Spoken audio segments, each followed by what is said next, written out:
so I didn't go. It's 8 o'clock, time to go over the agenda for today.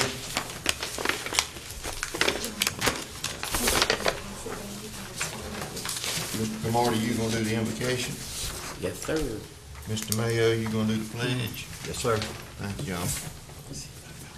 Approval of the minutes. Does anyone know of any adjustments that need to be made to the minutes?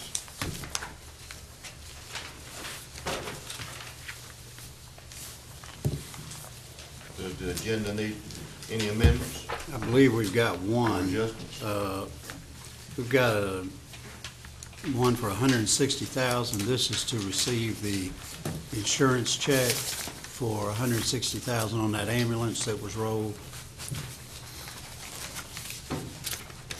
Now, this is just for the ambulance itself. We'll be getting another check on the equipment.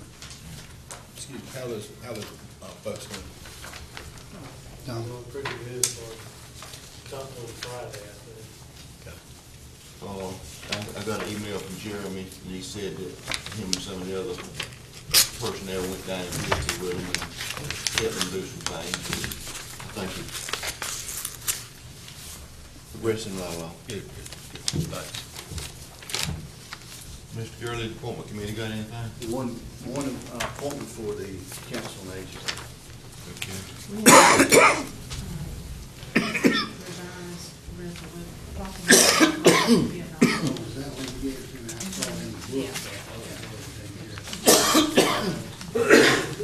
This resolution, the proclamation regarding the Vietnam War, that's been amended, so we'll need to use this amended one. Okay. Was there any unfinished business? Not that I'm aware of. Okay. The new business, we did get, do what?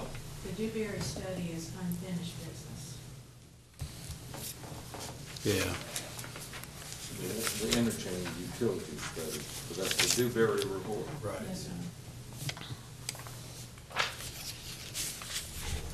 Remember they came once before? So that'd be under unfinished. Right.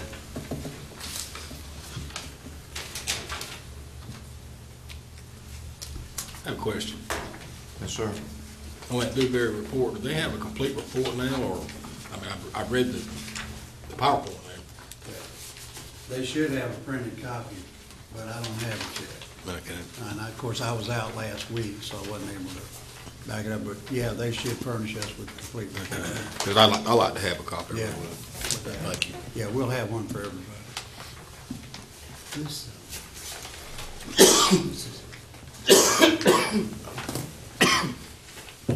The, under new business, the We Dig It Agriculture Day presentation.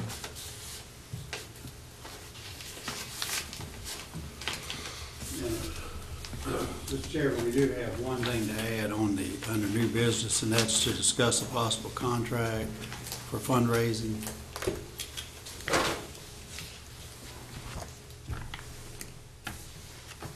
And I have copies of that to hand out to you. Marcia, you want it? Is that for the Ag Center? Yes, sir. Okay. All right, why don't you just take care of going through the new business stuff? Okay. Well, we got the We Dig It Agriculture Day presentation. Of course, that's in the packet. It's something we do every year. We have the Vietnam Veterans Welcome Home invitation and the proclamation. Then we have a motion to approve April 2015 as Donate Life Month proclamation, and then budget amendments. And of course, Pam has all the budget amendments, and the one we were going to add there was the $160,000 that I mentioned to you about the ambulance. And then the one we would need to add as number 5 is a discussion of a possible fundraising contract regarding the Agricultural and Convention Center. Okay. Anyone else have any new business they need to add? Okay, if not, at 10 o'clock, we have the public comment section. Do we need to go into closed session today? I don't believe I've got anything. Anyone else have anything? Okay. All right, then we have the county manager's comments, and the board of commissioners' comments. Anyone else have anything? Mr. Daugherty? There was one item that has been brought up, and that is, Mr. Pate, there has been some request in regards to possibly expanding the Ag Committee in that it now is a little bit more involved in involving the convention. And there have been a number of people that are saying maybe we need to bring some other folks to the table to expand that committee. It's just something that I think we need to talk about. And we agreed that with the city, as part of that agreement, that we would add at least Sure. one person. At least, Councilman Chuck Allen. And that's already been done. Yeah, that's already been done. it I think has. we discussed a little bit, possibly someone who had a construction background that might could advise us. Yeah, And yeah. I've got no problem, I mean, it's a great idea. Let's- We'll discuss that. Okay. Well, anyway, that was, Now, was that the other thing that you were talking about someone with a construction background? well, yeah, but some expansion of it. Yeah, Because Let's just leave it at, let's talk about the expansion for that committee. Okay, sounds good. Is that Yeah, that's good fine. enough? That's Okay. fine. Anyone else? If not, we will be back at 9 o'clock for the regular meeting. Mr. Parker, do you have anything? All right, we are adjourned till 9 o'clock. Mr. Kamar, if you would do the invocation, please. Let us pray. Almighty God, we come before you today, first to give thanks that we can experience another wonderful day on a perfect earth. Abundance of resources that will sustain us all if shared. We thank you for America, land of the free, home of the brave, a nation where we may enjoy the same principles, honesty, fairness, and especially tolerance. We thank you for Wayne County, a wonderful place to live and raise our families. We thank you for the safe arrival of all participants and visitors today. Finally, Lord, to this moment in time, we are asking for a special blessing that will transform this meeting into an event to be appreciated by all citizens. In Jesus' name we pray, amen. Stand and face the flag, please. I pledge allegiance to the flag of the United States of America and to the republic for which it stands, one nation, under God, indivisible, with liberty and justice for all. Thank you, Mr. Camardi, Mr. Mayo. We have a motion of approval of the minutes for the March 3rd meeting. So moved, Mr. Chairman. Have a motion on the floor to approve the minutes of the March 3rd meeting. Any discussion? If not, all in favor show sign of right hand. Motion carries unanimous. Any adjustments to the agenda, Mr. Wood? Mr. Chairman, only that the revised resolution or proclamation, and also one budget amendment for $160,000, which we discussed earlier. In addition, we want to add is number 5 under new business, discussion of the possible contract for fundraising on the Agricultural and Convention Center. Any of the commissioners have any adjustments to the agenda? If not, Mr. Gurley, you have an appointment committee. Yes, appointment committee met, and we have one appointment this morning. We'd like to recommend the appointment of Ms. Fran Casey to the Wayne County Council on Aging, and I'd like to put this appointment in motion. Have a motion on the floor. We appoint Ms. Fran Casey to the Wayne County Council on Aging. Any discussion? If no discussion, all in favor show sign of right hand. Motion carries unanimous. And that's all. Unfinished business, Mr. Wood, if you want to go into that, please. We have the presentation today by Dewberry and Associates. This is on the interchange utility study. And at this point, I'll ask them to come up and go ahead and make their presentation to you.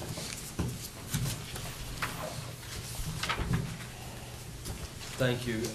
My name is Matt West. I think you remember us. We were here about, I think it was in December we came and gave an update to the board, and we've wrapped up the study. I think the presentation, your agenda packet. So I'll get started, and feel free to stop me anytime, going through if you have questions. We'll certainly answer questions at the end, but if you have any in the interim, please don't hesitate. An outline of our presentation, what we'll talk about today is an introduction, some background of the study, methodology used to develop flow rates for each interchange, a summary of each interchange, and that summary is based on a map of each interchange and the existing utilities present based on what we documented with meeting with the various folks, a documentation of development fees, a summary of utility service cost estimates where applicable to the interchanges, some supporting information that was requested we provide, and then we'll wrap up with questions. So Wayne County has, I think, been fortunate over the past few years with transportation improvement projects that have created freeway corridors within the county, the first of those being I-795 north of Goldsboro, which is completed, 3 interchanges. The US 70 bypass around Goldsboro is currently under construction. That has 8 interchanges on that roadway, and the US 117 South Corridor, which would be the future 795, back to Mount Olive, which is currently in planning phase with DOT, and there will be 7 interchanges on that roadway when it's completed. In response to this, Wayne County developed a freeway development plan, and the purpose of that plan was to encourage orderly growth along these freeway corridors. Additionally, the Goldsboro MPO plan was completed a couple of years ago, and that MPO plan looked at future land use transportation planning, for about 2/3 of the county. So in response to that, the Board of Commissioners requested the Planning Board and Planning Department look at utilities, specifically water and wastewater, at each of these interchanges to understand what was existing and what was proposed. Understand the existing utilities and how possibly to position to serve those interchanges with utilities as growth occurs.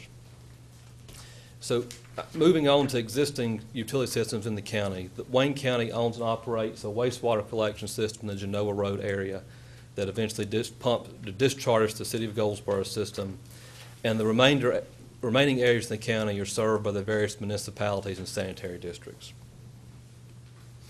So the basis, what we used as the starting point for this study were the Goldsboro MPO land use plan, the Wayne County Freeway Development Plan, and then the Wayne County Comprehensive Plan.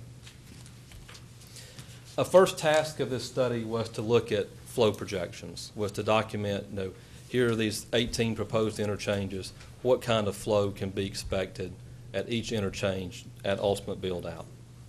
And there's 3 pieces to this. The first is land use, to understand, what the vision is for the interchange. The second is a flow rate, looking at a utility loading standpoint. And the third is, how much of the land is currently developed and then what remains to be developed. So for land use, the MPO plan covered 13 of the 18 interchanges. The ones that were not covered were Pikeville, and the MPO plan covered approximately half that interchange. So, we consult with Pikeville zoning and the MPO plan to assign the remaining land use to that interchange. The interchanges at Fremont and Mount Olive were not included in the MPO plan. So in those locations, we used the current zoning that each municipality had, but each municipality had already taken some steps to look at future zoning, how the roadway might impact it. For instance, in Mount Olive, they've zoned commercial along the 117. So they've made some plans. So we felt like using that existing the current data was a fair assumption moving forward. The next piece was flow projections. And the flow projections, because this is such a high-level study, number of connections for water and sewer customers, that information is not known at this time. So, as a planning level, there are published data that expresses wastewater demands in gallons per acre per day. So we looked at surrounding jurisdictions, and these flow rates are published as peaks. So the peak flow rate is, that's assuming a peaking factor. So you normally have a normal demand. This adds a peaking factor to it. So it is certainly a conservative number. But we looked at flow rates from Lillington, Franklin County, the Diener 2T rule, City of Raleigh, Town of Cary, to come up with a flow rate per land use. The final piece of the flow projections was determining the land available for development at each interchange. So we consider a 3/4 mile radius centered on the interchange, and that is consistent with the MPO land use plan. Existing and planned road right-of-ways were removed for being developed. Wetlands, as defined, the National Wetland Inventory, were removed, and the floodways, as defined by the kind of floodplain mapping program, the FEMA floodplain mapping, were removed. The floodplains were left in because you can develop in the floodplain. You just have to provide a no-rise certificate, but it is possible.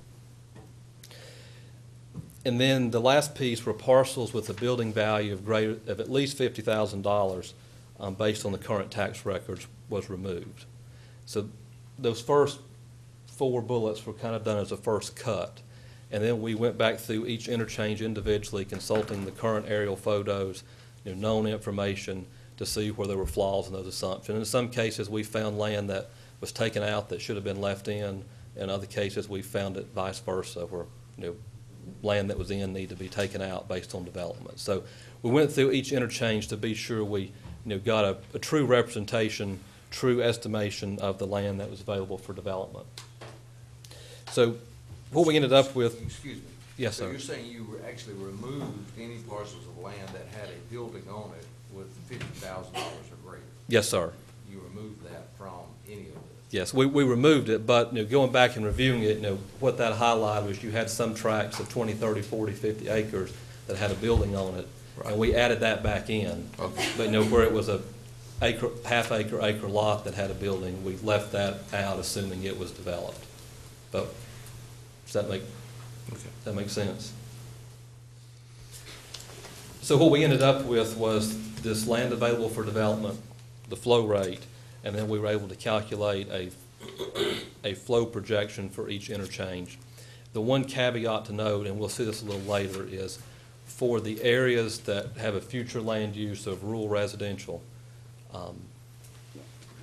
we pulled out 75% of the flow rate for only rural residential and made the sewer estimation essentially 25% of what the water is for those rural residential areas, agriculture areas, assuming that if they developed, they would be served on a septic tank basis, served by septic tanks. Pardon me. Yes, sir.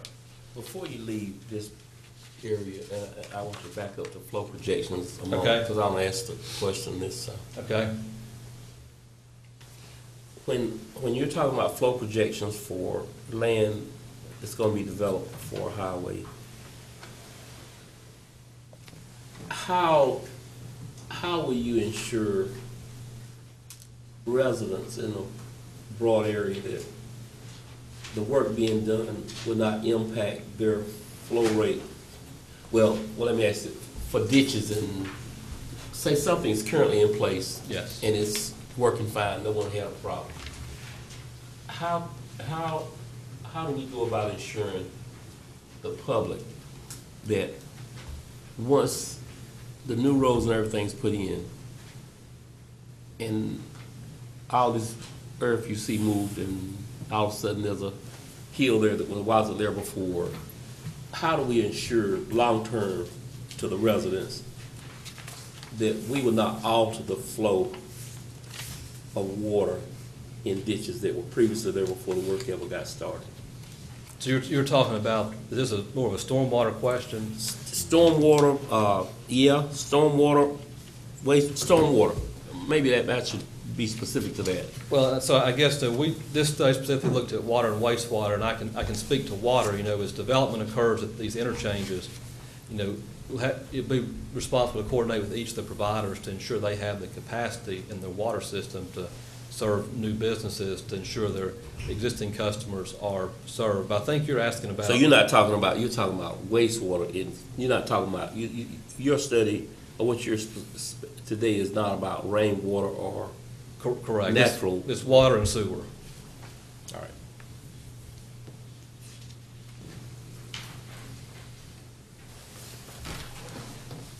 Okay, so once we had the flow projections, we moved on to meeting with each of the sanitary districts that serve the interchange in each of the municipalities.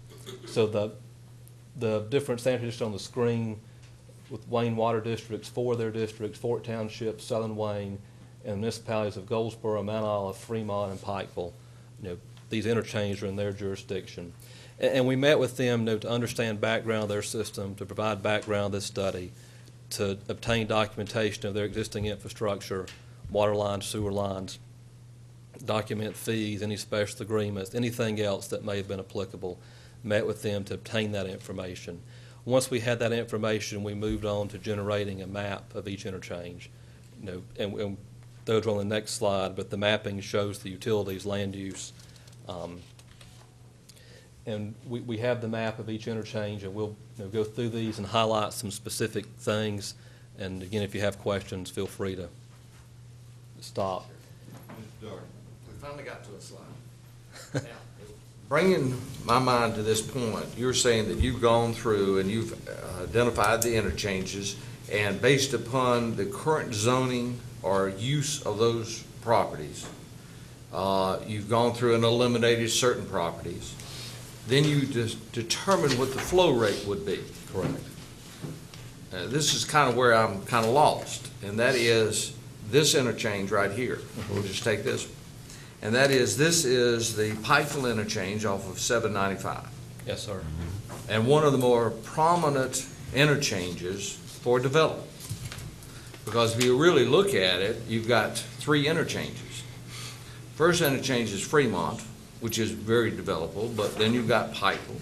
The next interchange is really where the 795 intersects with the new bypass. Correct. And there really isn't a whole lot, because it's all taken up with bridges and overpasses and everything else.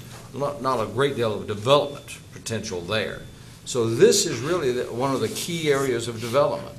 And yet the majority of that you got designated for low-density residential. Well, we all know low-density residential may not have the same flow rate as a commercial. Correct.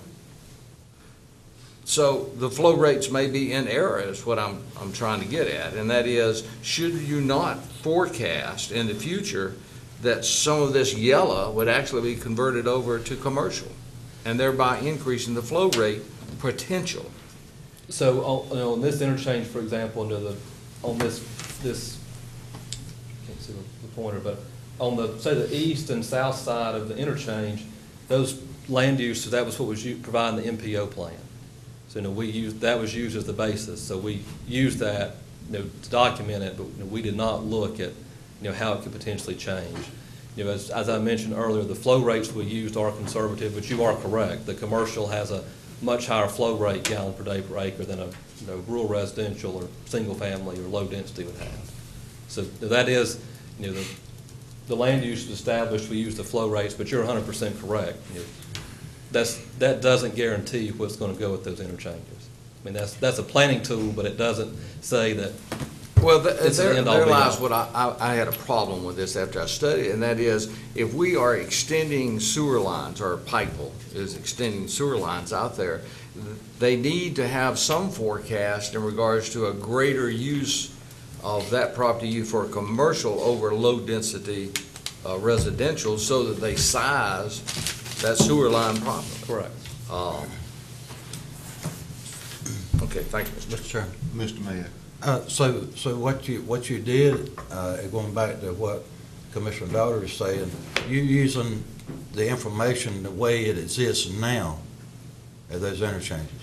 In other words, this interchange, which is in my district, what you have there for commercial and also low density is what it's actually classified now. Is that correct? Land use wise, yes. Land use wise. And this interchange is, is kind of an exception in the sense that the MPO plan, cut it essentially in half. So, Yes, so yeah. you've got future land use, and then the rest of it was based on, the future land use, kind of projecting that, but also using what Pikeville currently has on the books. Okay. I'm sort of like Commissioner Daugherty. I'd like to see what would happen if those interchanges were commercial, because I truly believe that that's what they will ultimately end up at in years to come. Because these landowners that I know that own these interchanges in Pikeville and Fremont, they want to get the most value out of their property. Correct. But we're gonna have a much lower cost projection because of the way the study was done versus commercial. Is that correct? That's correct to an extent. I guess the one thing to point out is these flows that are shown on the screen, that assumes that every square inch that's not white in that circle developed. It's a full build out. So that's assuming, every acre that's colored developed. So there is some conservativeness in that, to the extent that, if you've got commercial zoned on the north side of Princeton Road, Pikeville Princeton Road, if something changed on the south side, you've likely still got capacity. That was one thing that we heard from the providers is when we, showed them these flow projections, in some cases, what we projected at each interchange was more than their system demand currently is. So it would essentially double. Yeah. So, Okay. so as development occurs, whether it's commercial or residential, and the specific development is identified, there are better defined flow rates that are published that can be assigned to that, and will likely bring these numbers down. From these are essentially a gross planning estimate, and it can be fine tuned. But that's where we got to the flow projections we have. Okay. Thank you, Mr. Anyone else? Okay, go ahead. So I guess want to highlight in the upper right of the screen, this interchange is served west of the Pikeville Pleasant Grove Fire Department is served by Northern Wayne Sanitary District, and east the fire department served by the town of Pikeville. There is good water coverage in this area.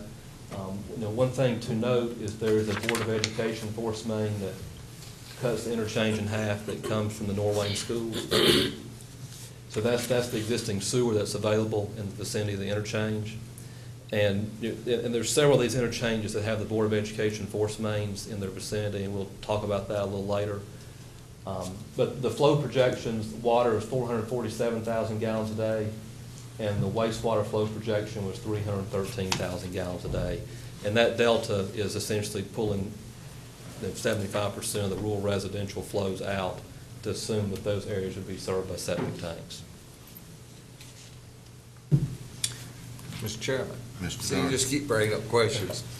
You were speaking of the Board of Education force main. Is that line owned by the Board of Education? I'm not really sure. Usually they turn them over to the utility district, but I'm not really sure without checking. From what we learned, I think in most cases, they are owned by the Board of Education. The sanitary districts provide operational support. I'm almost sure that that one is. I'm And sure some lines have been turned over to the sanitary districts, but I don't think that's one of them. I think Okay. that line was put in primarily just for that school use. That brings up, excuse me, Mr. Chairman. Yes, sir. That brings up another question. My understanding is that no one is allowed to hook onto these force mains that's owned by the Board of Education. If in fact, I've heard of some instances that has happened, I'd like to know under what circumstances that someone can hook on to a Board of Education line. And that's what we learned, that, other connections are not allowed. And later in the presentation, we were asked to make any recommendations for, changes or modifications to the Wayne County Comprehensive Plan. That was one of the recommendations you'll see later, is to, work closely with the Board of Education to see, if there are capacity in those force mains, and the county, you know, shared in some of the cost, would that be possible? This is the Pikeville interchange is a great example, you know, where you could have a small commercial something come and that force main has capacity, that would, I mean, that could save hundreds of thousands of dollars of building new infrastructure to get across 795. So there could be opportunities to initially serve small areas of these interchanges, but if those lines have capacity and you can work out a compromise to let those folks connect. Well, my understanding, there's not any kind of ordinance in place that determines by a formula or whatever procedure on someone hooking on to a sewer line owned by the Board of Education. That's on a pick and choose situation, I understand. And I would like for somebody to enlighten me if that's not correct. But we should have some kind of standard procedure. If an interchange is going to be able to hook up to a sewer line, what about a private business that's somewhere down the line that wants to hook up to it, or a residence? Where are you going to draw the line? Based on what we learned, it does appear to be by agreement with the Board of Education, and we did not hear or see any residents or businesses that were connected. Connie, do you have any input on that? You were Mike, on that particular line going from Northwest School? Okay. You need everybody talking to the microphone when they speak. And I don't want to belabor the point, but I'm a little bit confused because when we were building these two new schools, it was the responsibility of the county to provide connections. And here, we've got an instance, and there may be more, where actually the Board of Education evidently paid for putting in a force main back to Pikeville. That was Is that correct? That was an existing school. They had a septic system and it was failing, and so that line was put in after the fact. if that But had in all anything to do with likelihood, it. you paid for it. In all likelihood, the Well, county. the school, I mean, the schools get their money from you. So, Well, I recognize that, but if that's the case, if the county paid for the line, why would the line be transferred back to the Board of Education? Because we're not in the subdivision. The county would have given the Board of Education the money, and then the Board of Education would have built had it. the contract and built it. It could have been But done.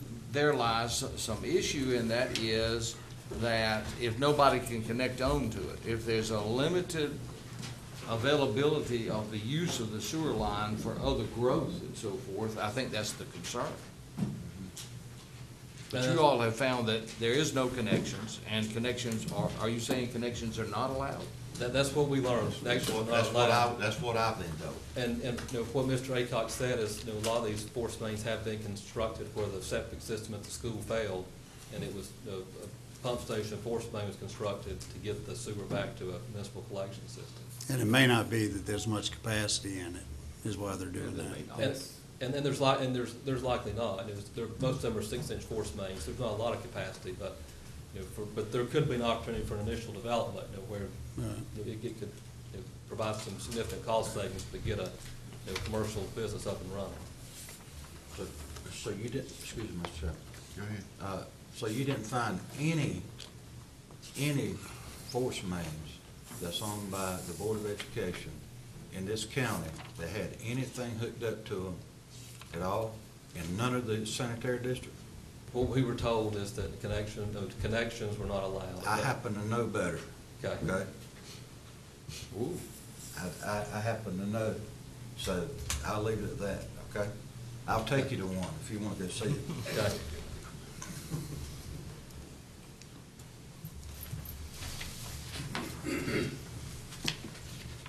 This is the NC 222 interchange at Fremont. Again, this is based on Fremont's current zoning. You know, they have had some, you know, I know there's one voluntary annexation in place near the interchange to, you know, foster development. This interchange, this line here, the yellow line just west of 795, is the boundary point between Northwest Wayne Sanitary District and the town of Fremont. The other thing to point out is, you know, as part of 795, Fremont Fremont had some lines laid right here where the white pointer is on the screen, an 8-inch gravity sanitary sewer line back to the interchange, and then a 6-inch water line back to the interchange. So as part of the roadway project, they had some utilities constructed, so that makes this east side of the interchange very servable from a utility standpoint with what's existing in the ground. The west side, from a sewer standpoint, you would have to build new infrastructure to serve that, but water is covered, and the east side of the interchange is in very good shape from a service standpoint. So am I understanding you, they constructed the sewer line, but they did not go under the roadway? That's our understanding. It went to 795. That's right, that's correct.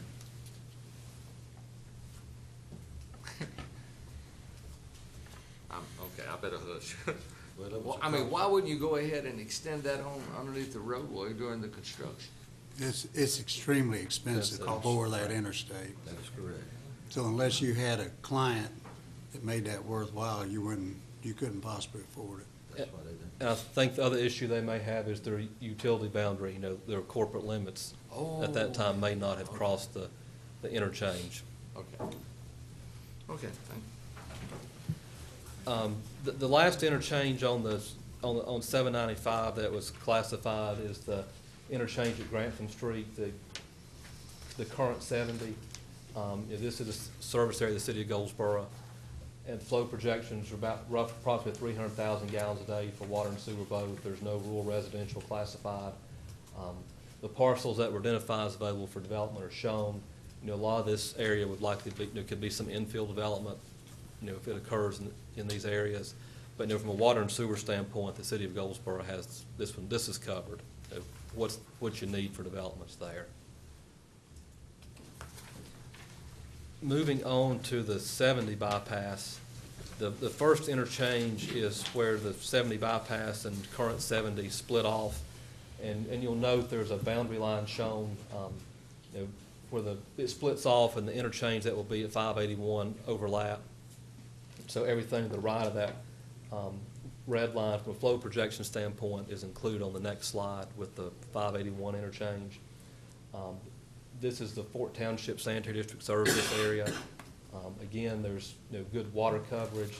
The sewer line currently ends right in front of Walmart. You can see the white pointer on the screen.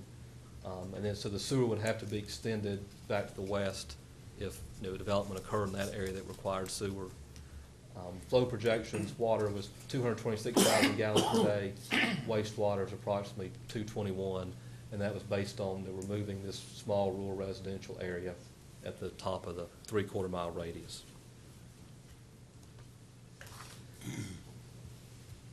The next interchange is 70 bypass and NC 581, the Rosewood community. You can see the Walmart on the screen. Again, this is the Fort Township service area.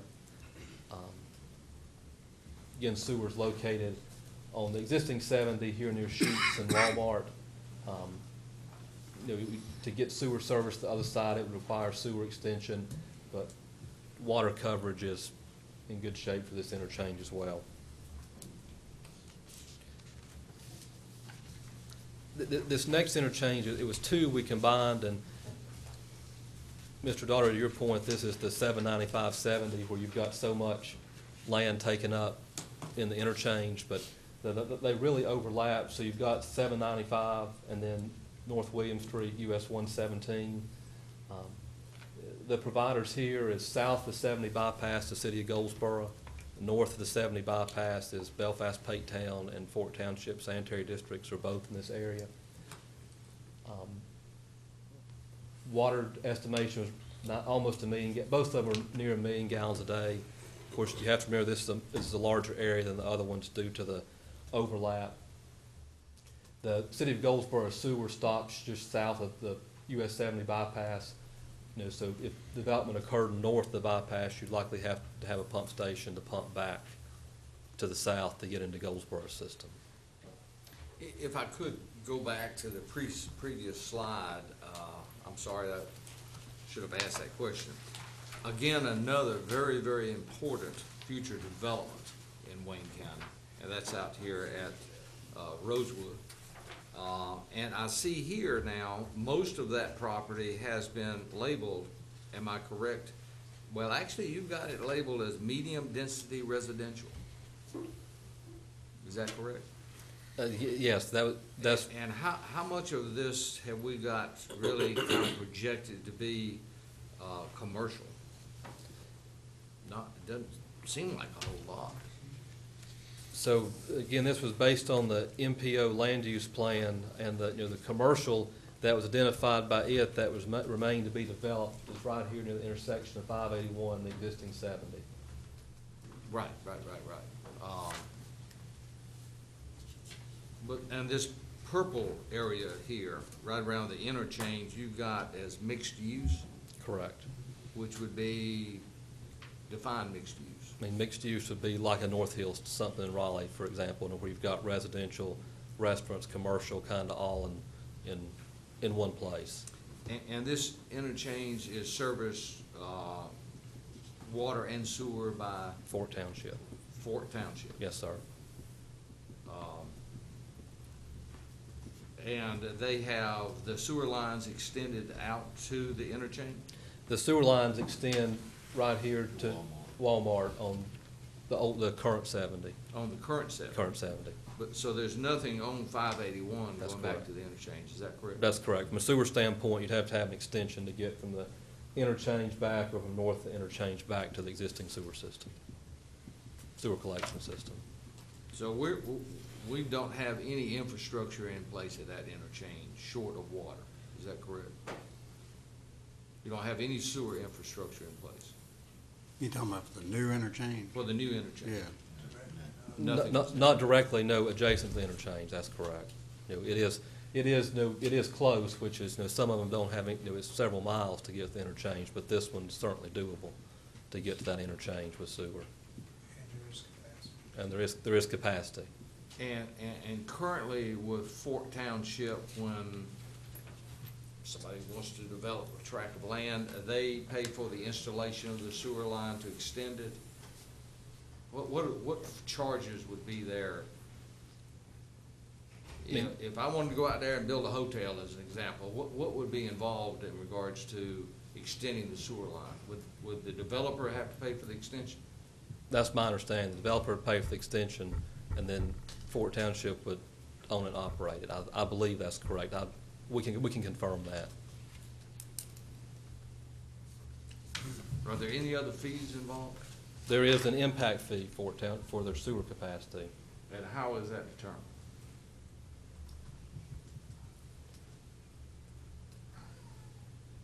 It's based on their impact fee rates are,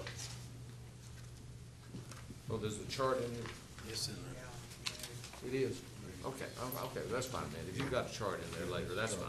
It's, But there are some impact fees. yes, it's $12.50 per gallon per day capacity if you're inside the Goldsboro city limits, and $16 gallon per day capacity outside the city limits. Okay, thank you. I'm sorry, I went back. Mr. Mayor. I'm sorry, I just thought of something, the Goshen Medical Complex out there, Mhm. it's in the city. In other words, it has city water and sewer. Okay, you're asking me that? No, I know it's in the city. Okay. Because the city, the owner got the city to annex that. Okay.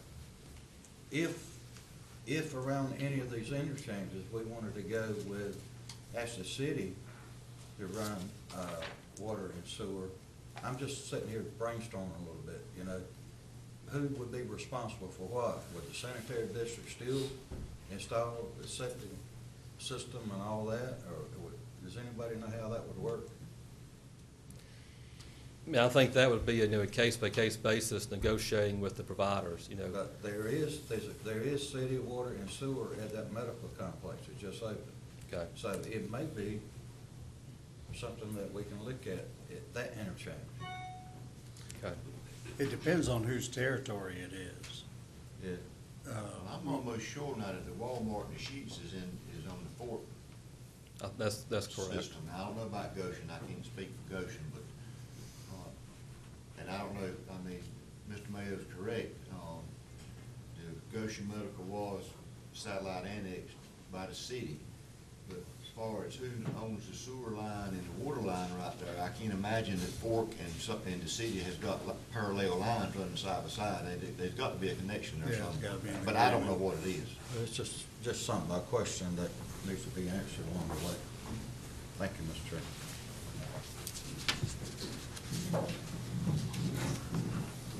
So at the 70 bypass and Wayne Memorial Drive, and Mr. Mayor, this kind of goes to your question, what Mr. Wood said is, Tommy's Road is kind of the boundary between the city of Goldsboro and the sanitary district. That's kind of the defined service boundary. Same situation. Same situation. Yes, sir. So, north of Tommy's Road, you have the Bell Pass Paytown Sanitary District. South of Tommy's Road, the city of Goldsboro. And then on the west side of Wayne Memorial Drive, you do have Fork Township line, on the west. So you've got potentially three providers, right here, water anyway, at this interchange. The estimated water demand was 569,000 gallons per day. Estimated wastewater was 558,000 gallons per day. And, the sewer does stop here near the Tommy's Road School. So the sewer, again, stops short. So to get to the north side of the interchange, it would take about a 3,200-foot sewer extension to fully serve the whole side. One thing to point out on this one, this applies to a lot of them, but a lot of these interchanges they start to develop, you may really see a pump station in each of the four quadrants of the interchange. Instead of building a gravity sewer network to serve the whole thing, you may have some gravity in a pump station, and these pump stations pump back to a common force main to get south to Goldsboro. But as it grows, it may end up with a pump station on all four corners as a way to get the sewer up and send it back to serve these areas. Mr. Chairman, Mr. Payne. this is kind of what they were asking too. If you extend that sewer line up to that interchange, if the city of Goldsboro did and have to go through Eastern Wayne Sanitary District, are there going to be multiple fees for different places? Is that what you're saying? I don't know about multiple fees, so that, obviously, if Goldsboro service, they may want to consider annexing if they're going to provide the service. But, but If they didn't annex the whole thing, said, like I said, a hotel went there and they just went to the hotel, they'd have to cross probably the Eastern Wayne Sanitary District. correct. And So Eastern Wayne Are they going to doesn't- charge them to go across there, or, I'm just trying to determine how much it's going to cost to get this interchange So the developed. Eastern Wayne doesn't have impact fees. The fees they have are connection fees, the cost you would pay for a water meter to have it installed. So all of them don't have impact fees? Correct. And you said on the west side is Fork, they're the ones that have impact fees, is that correct? Yes, but Fort doesn't have sewer in this area. Okay. Their sewer's, pretty much isolated to the Rosewood area there at 581. Let's clarify that. I mean, the question was probably going through somebody's mind, why would Fork have a line? At one point, Fork had wells in Lenoir County. And I think, I could be wrong, but I don't think they're using those wells anymore, but their existing line is still there, so. Except the water's not running through there anymore? Bill, I can't answer Okay. that. I mean, they may have some wells in the edge of Wayne County right on it. I mean, I don't know, but that was the reason there's a Fork line there in that part of the county, because they actually had wells in Lenoir County at one time. And still may have, but I mean, I can't answer that question. I don't know. I think Yeah, I the know other it's getting thing ahead, we but it looked have like to there were multiple service providers in that particular area. The other thing you have to keep in mind is who owns wastewater treatment plants, because ultimately this stuff has to come back to a wastewater treatment plant. And my understanding is most of these, or all of them, go back to Goldsboro. So all of this, to answer your questions, is it's going to have to be negotiated out contractually between the parties as to who's going to own the line, who services what drainage basin, and at what price, when does it go back in, how's it metered, that sort of thing. I'm gonna ask the question. Have you done these type of studies for other counties and municipalities? We've done a lot of studies. I don't know if we've ever done one as specific to the interchanges like this. Have you encountered such a hodgepodge of so many different organizations and sanitary districts and water districts and sewer districts and so forth as we are encountering here? It's a very unique situation. It's very unique, huh? Okay, well, I'm gathering that because it just seems like that there's a lot of overlapping and a lot of different entities. And the development of property may be dependent upon interaction with those entities. Would you agree with that statement? I would 100% agree, and this slide is a perfect example, where you've got potentially 3 different entities you have to negotiate with and deal with, and like Mr. Wood said, you've got to negotiate who pays for it, who owns it, who operates it, at what point's the demarcation point, So there's a lot of work to be done, and once you, say a hotel wants to go there, you need to negotiate to that point. Who's gonna serve it, how you gonna work through that? Would you agree with a statement that that may have a hindrance to development in Wayne County? I don't think I can say that. You don't think you could say that? Okay, thank you. And you also got to keep in mind now, when you talk about sanitary districts, some of this area could be serviced by a sanitary district that is actually not in the sanitary district. I mean, it's Well, that's true. like a snowball effect. Thank you.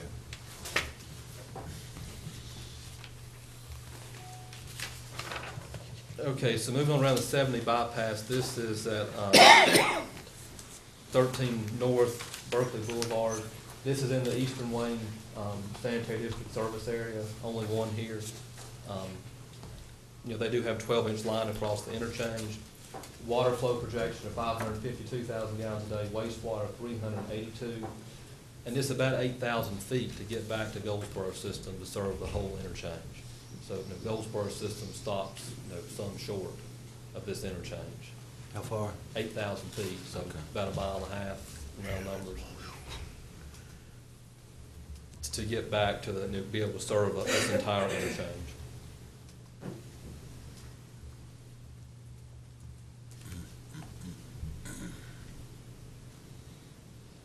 The next one, the 70 bypass, is Parkstown Road.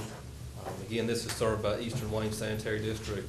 The water projection's 520,000 gallons per day, wastewater is 331,000 gallons per day. Again, water is covered, you've got 12-inch lines surrounding the interchange, so the water capacity is there. But really, we kind of came to the conclusion with this one that the sewer to get back to Goldsboro at this point, based on the system, would pretty much be cost prohibitive, from a development standpoint. Again, to point out that you do have Eastern Wayne Elementary School, which is just barely on the map here, and there is a pump station force main from it. So again, there could be opportunity, but that would have to be negotiated, probably development depending on that one. I'm sorry, I keep wanting to go back, but let me go back to the US 13 interchange. Okay? At this point, there's no sewer there. Am I to understand that if this development completes as such, it's going to be extremely expensive to bore underneath that highway in order to have sewer on the other side? Am I correct? Or is anybody planning for future growth here, or possibly putting in some type of a sleeve at this point while the road is under construction, which would be a lot less expensive? It would be a lot less expensive to put in some type of a connecting in there now while the road's under construction before pavement and open. Am I correct with that? Yes. Is anybody planning at this point of installing any type of sleeve or piping on that road? Well, they would have to make the same determination. For instance, if this were a city system, the city would have to go in and make a determination that, yes, that would be cheaper now, but the question is, what's the likelihood of development? How many years out? When am I gonna get a paying customer? And so is it worth the, I mean, it's a utility extension question about, you gotta weigh all of those factors. And so from the district standpoint, they gotta look at, yes, I could save some money, but what's the likelihood that that's going to develop and I'm going to get a return on my investment? But the answer to your question, that it has just not been. Okay. Well, Now, the water is, the water's taken care of, but I understand, but I think that we need to at least reach out to the city and say, hey, I mean, at some point, we all know that the bypass going out there, and it probably is not gonna be in my lifetime, but eventually it's going to develop out to these interchanges. Oh, I don't disagree with you. Their next question is gonna be, what do you want to put into it? If you pay for it. Well, I just think that is kind of short-sighted. You have to look out long range in regards to future development. But there again, I would just hope that we would reach out to the city and make sure they're aware that it might be a lot less expensive for them to do it at this point. Thank you. So I think we hit Parkstown. The last one on the 70 bypass is at the Lenore County line. And this circles, we did not center it specifically on the interchange because it overlapped into Lenore County. So we pulled this back into Wayne County to ensure we looked within the county limits. The water estimation is 426,000 gallons per day, wastewater 231,000 gallons per day. This is the Eastern Wayne Sanitary District, and again, you've got the water coverage is there. But, again, this is a situation where the sewer is just so far, it's very similar to Parkstown. It's just, it's kind of a no sewer determination at this time based on just the sheer magnitude to get it out there to serve the area. So that wraps up the 70 bypass. Moving on to the 795 South Corridor, the existing 117. This is the Ash Street interchange. The New Cherry Hospital, you can see it there kind of in the top left. This is serving the city of Goldsboro. The water and wastewater projections were 296,000 gallons per day. And again, this is one of the areas that, is close enough the city is existing, is served. You may see some infill development, but it is served. The next interchange moving south is the Arrington Bridge Road in 795. Again, the water is there. This Goldsboro has a 16-inch sewer line that comes right on the bottom right, right in that area. The MPO plan classified this area as essentially all industrial from a future land use standpoint. So that's what really drives the flow projections you see up to 1 million gallons per day. That's assuming that this land develops. The other thing you have to remember is this is low. A lot of it is in the floodplain. If we would have left the floodplains in and said no development, you'd have seen at least half of this go away. So, but to be conservative, we left it. What would be required for this one is a sewer connection to get from the interchange itself back to Goldsboro line, a couple thousand feet to serve that interchange. Continuing south would be the new interchange in the Genoa Road area. This is served by the Southern Wayne Sanitary District, but the Wayne County Genoa pump station is just off the map, kind of above the fairgrounds under the Dewberry symbol. So it's very close to the county system, but the water projection is 845,000 gallons per day, wastewater 813,000 gallons per day. This would probably, based on the size of the existing lines, require some water improvements to get a line big enough to serve what might develop, and then it would require wastewater improvements as well. And we'll talk about those a little later. Continuing south, the next one is the O'Berry Road interchange at Dudley. This is in the southeastern Wayne Sanitary District. Water projections 387,000 gallons per day, wastewater 225,000 gallons per day. Again, this interchange has great water coverage, but it's pretty limited when it comes to sewer coverage and what may be available.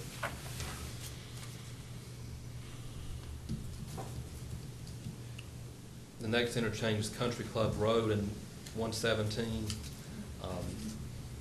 This one is served a little different. The west side of the interchange is served by the town of Mount Olive. The east side is served by Southeast Wayne Sanitary District. The water demands are 204,000 gallons a day, wastewater 76,000 gallons per day. And this one's pretty limited all the way around from water and sewer standpoint. You've got Mount Olive's lines come barely on the map here, and Southeast Wayne is just up to the north. So, this is another one of those, the sewers, there's nothing really close, but, if you look towards the future, it would certainly, Mount Olive's probably the most realistic service option to provide sewer to that interchange. The next interchange is 55 at Mount Olive.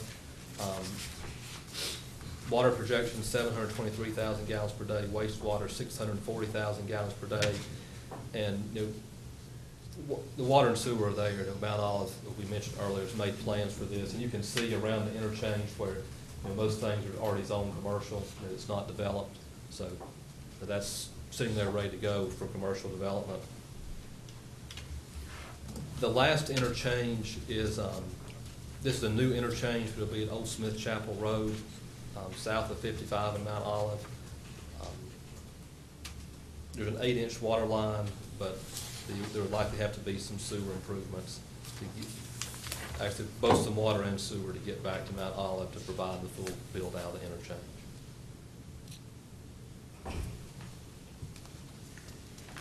So moving on to development fees, we've talked about the flow projections, what's at each interchange. All the utilities, municipalities, and sanitary districts have tap fees. And those tap fees are the cost to buy a meter, the cost to have that installed, the cost of the service. The city of Goldsboro has frontage fees, which are based on the linear foot of property line that you own, the utilities being extended along. $9 linear foot for water, $16 per linear foot for wastewater. And then, as we discussed earlier, the wastewater impact fees that Fort Township has for the capacity they bought in Goldsboro's plant. There's about 100,000 gallons of that capacity remaining, 100,000 gallons per day. And those are the impact fees they charge to connect to that currently. $12.50 per gallon per day if you're inside the city limits, $16 if you're outside. Would you go into a little more detail of how they calculate their impact fees, the Fort Sanitary District? When it says $12.50 per gallon per day, if you could walk them through that, if a developer came, and how you'd allocate that. So basically, if the developer came, it would be based on the developer's building sheets, they're building Walmart, or they're building 20 houses, and you would go to the NC2T rules, for example, that the 2T rules provided by Diener list flow rates for different businesses, for residences, as far as gallons per day per capita, gallons per day per person, gallons per day per customer, per employee, different things like that. So you calculate your sewage usage based on that from a permitting standpoint, and then you'd be required to, if you wanted to buy that, connect to Fort Township's wastewater capacity, and you establish your flow rate was 1,000 gallons per day, then they would require you to buy that capacity, that they currently have with Goldsboro. And my understanding is their rates are based on what the cost they have into the capacity they bought. They bought it with their water revenues, so they're using that as to recoup their water revenues to pay for their wastewater capacity. So the developer pays for the lines, but what this is, this impact fee is to pay for capacity in the wastewater treatment plant to treat the sewer. Correct, and Goldsboro's wastewater treatment. I just want to make sure everybody understood that. It's two different components. Because some people ask, well, why are they having to pay for the line, and then they turn around and pay an impact fee? The impact fee is to offset the district's cost for capacity in the plant that goes. Mr. Chairman. Because they had to pay for that. And then, so you pay that, that's a one-time fee, right? The impact fee is a one-time fee. Yes, sir.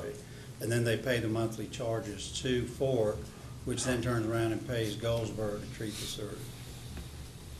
I think the question is that, let's take an example. Let's say that a laundromat wanted to put a business in, 20 or 30 machines. Their water usage is going to be pretty high. So it's possible, I'm just saying it's possible, is it not, that the impact fee would not justify a business to even go into business in this particular district. They might want to move to another county or to another sanitary district where the impact fees, or in the city limits where the impact fees didn't exist, and build a business. Is that possible? I mean, it's certainly possible. You look at this, the Fork area, and you've got sheets, a lot of those folks that develop all over the country, their impact fees are part of their daily life when it comes to development. But if it is a small business, you are correct, that could drive the cost up for them enough. I guess one thing too, to go back a little, is you know, based on what we learned, kind of as a rule of thumb, the sanitary districts, you know, don't have sewer service. You know, they operate some pump station, force mains, the Board of Education, others, but the Fort Township is the only one that really has an operating sewage collection system that goes to Goldsboro. The rest of them are water providers. I don't know if that came through or if I mentioned that earlier. Just wanted to be sure we clarified that. Thank you. And maybe I'm asking too many questions, but I'm not understanding what was the benefit of Fort Township handling the sewer in the Walmart area in 581? What was the advantages there? Why wouldn't, because I think Walmart's in the city of Goldsboro. They were annexed. If they're selling beer out there, they are, so I'm sure they're selling beer. So I can't understand why the sewer lines were just not extended out to that development versus involving Fort. Were there any advantages? Well, I wasn't here, but my guess is that you were going through Fort's sanitary district area.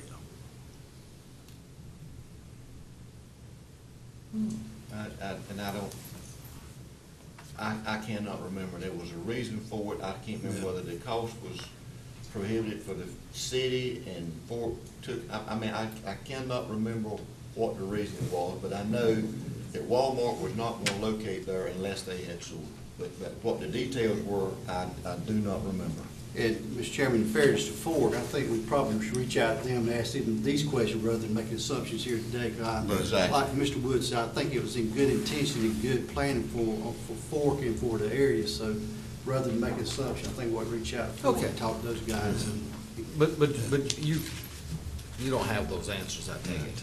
Okay. No, I mean, we've met and we talked about a lot of things, but I don't think we got into those specifics as to why it's done like that. Thank you. I'm going to have to ask you to pause for just a few minutes. Okay. We have a public comment section at 10 o'clock. Okay. That's pretty binding, and Okay. if you would just, have a seat, and we'll move into our public comment section, then we'll come back to you. Okay. That's okay. You ready, Marshall? Okay, it is 10 o'clock. We have a standard procedure of at 10 for public comments. If anyone has any public comments to make at this time, if you would come forward and state your name, address, and phone number. And you're allotted 4 minutes.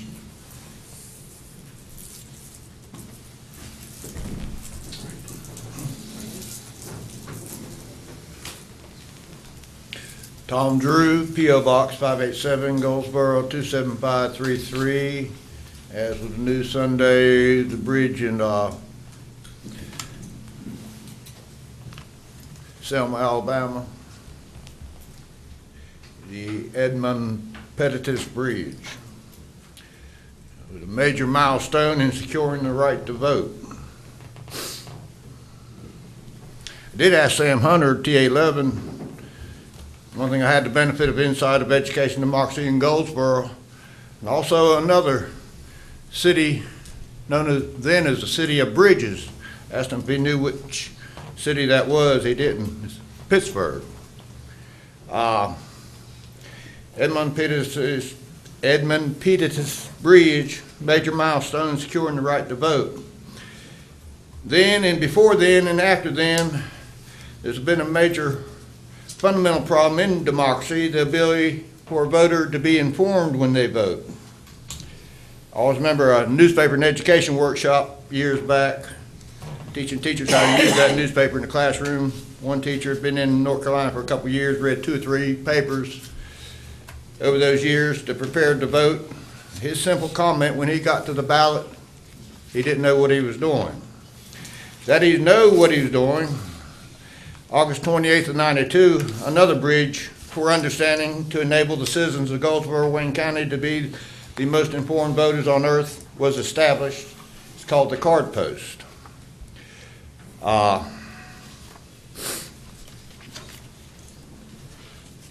The 99-2000 millennium. Well, the Card Post did go statewide in 98, took a statewide ad. the 99-2000 millennium, another bridge was established.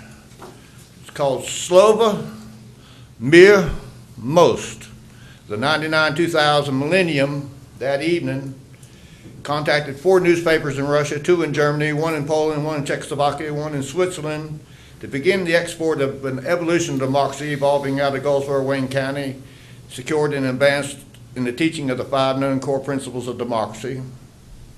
Slova means word. Mir means peace. Most means bridge. And knew what needed to be done then and since.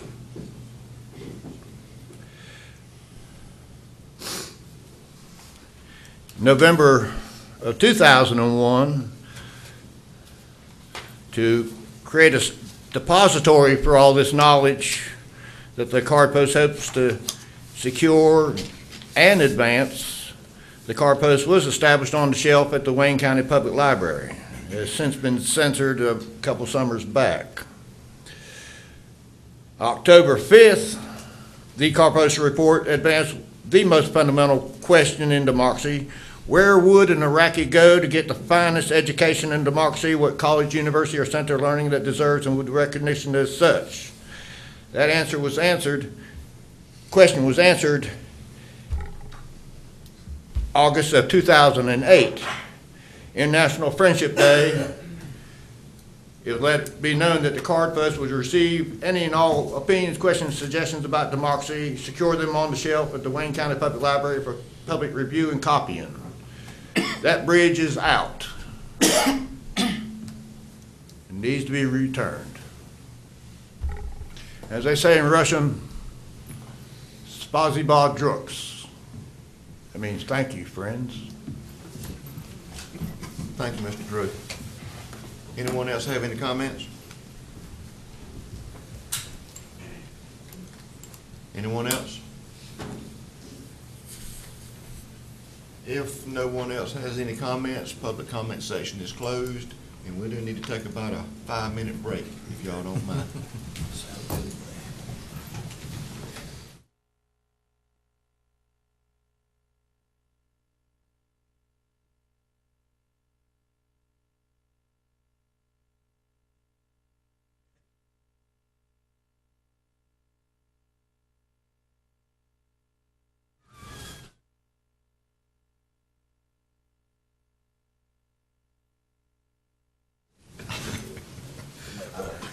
Wasted everything. Okay, it's about 1:15. We're back in session. Let's continue on with the Dewberry report and move on to our other business then. Okay, so we've looked at each interchange, we've talked about fees. Now, these are costs, or kind of run through each interchange, documenting where adequate water appears to be available, where adequate wastewater is available by each roadway improvement. So starting with I-795 North, all 3 of those interchanges have adequate water, we believe, to serve the development as it begins. And then the US 70 at Goldsboro interchange, West Grantham Street, has adequate wastewater service. So required improvements to water systems are none. Required improvements to wastewater systems in Pikeville, a pump station, force main would be required to serve the western side of that interchange, and we've estimated that to be approximately $400,000. The other item with Pikeville to note is their wastewater plant is at or very near capacity as to where they can accept additional flows. So likely before you could add much there, the wastewater plant will have to be addressed to either upgrade or whether there's something in place to be able to accept that flow. And then also at Fremont interchange, a pump station force main would be required to serve the western side of that interchange. The town has their gravity line up to the eastern side, but it would take something to get the wastewater back to the eastern side to their sewage system. So quick summary of that. In these slides, I think you've got them in your agenda, but this kind of summarizes the interchange, the cost by wastewater and water improvements, and then the service providers for each of those interchanges. So for example, in Pikeville, you've got the town of Pikeville, Northwest Wayne, and water improvements, no, not applicable, but the wastewater improvements are estimated to be $400,000 at each of those interchanges. Moving on to the 70 bypass, the, all of the interchanges that were identified or that are being built appear to have adequate water capacity. So from the water standpoint, that's great news on that road, that that infrastructure is in place. But as we previously discussed, you've got one interchange that has adequate wastewater capacity, and that's at the 70 bypass and 795 North and North William Street, kind of the combined map we had of those two interchanges. The rest of the interchanges would require wastewater improvements, sewer improvements. At the, where the new 70 bypass takes off from the existing 70, we've estimated, to serve the entire interchange, approximately 2,800 linear feet of 8-inch gravity sewer to tie back to Fort Township's existing system, and have estimated that cost to be $700,000 plus the impact fee. And that impact fee would likely be based on, might not all come at once. It would be as though each development came in, that would be specific as they bought capacity into that line. Again, in Rosewood, to serve that entire interchange, approximately 2,800 linear feet to connect back to the existing system. And again, that's about, estimated to be $700,000 plus any impact fee. At Wayne Memorial Drive, it was previously mentioned, it's about 3,200 feet to get back to the city of Goldsboro system, and that's estimated to be approximately $800,000 plus the city's frontage fee. How those apply. 13 North Berkeley Boulevard, that's a big one. 8,000 linear feet of 8-inch gravity sewer to connect back to Goldsboro system. That's estimated to be around $2 million plus the frontage fee. And then Parkstown Road, the Lenore County lines, it's really based on the distance and the sheer cost to get back to Goldsboro. We've estimated those to wastewater service not to be available at this time, and to investigate future options with Goldsboro and or Lenore County if they have anything that close to the county line. Sorry. So a quick summary, you can see each interchange here, and the wastewater improvements are certainly what will drive development around the 70 bypass. So like North William Street, where you've already got sewer, that was ready to go, but the rest of them are going to require some improvements to get sewer service to those interchanges, so you have water and sewer both available.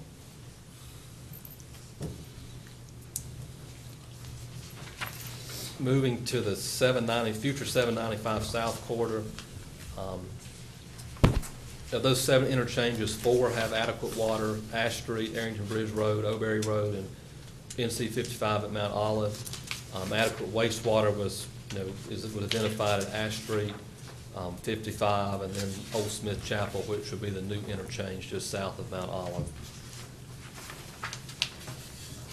So required water improvements on this road improvement. At Genoa Road, Southern Wayne Sanitary District has a 6-inch main at the interchange.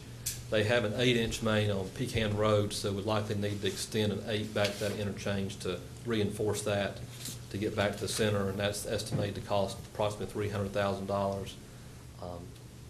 Country Club Road, you've got you've barely got a Southeast Wayne line in the radius on the east side of the interchange. You've barely got Mount Olive on the west side, but based on the capacity and what's there, Southeast Wayne's got the most in that available in that vicinity.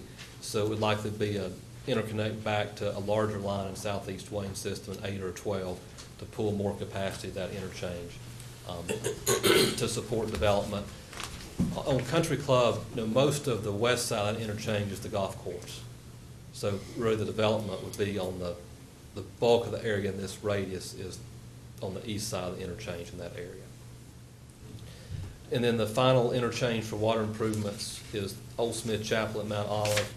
And Mount Olive has an existing 12-inch existing 6-inch water main at the interchange, but would likely need to go back into Mount Olive to their system and bring a 12 back out to fully serve that interchange, do due to the way they've got the land use and the commercial right there at it.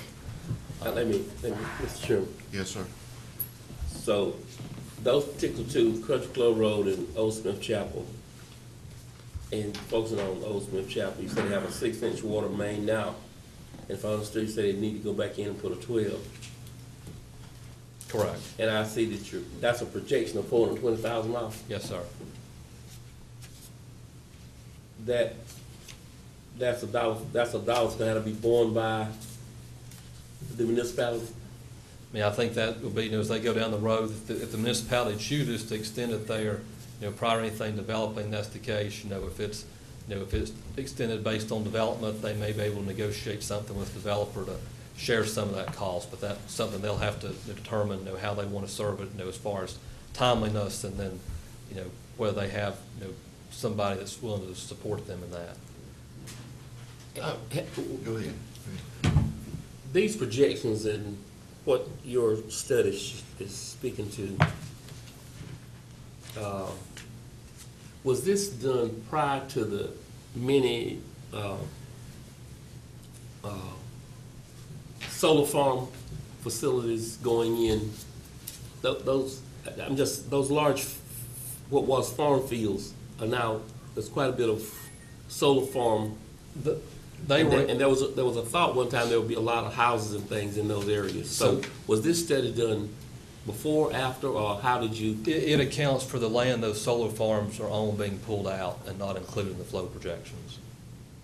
Okay. So the solar farms, so talking about Mount Olive, we pulled that land out of the developable acreage. So for public consumption, that $680,000 and that $420,000, now how to come out of tax revenues somewhere to upgrade that, and then figuring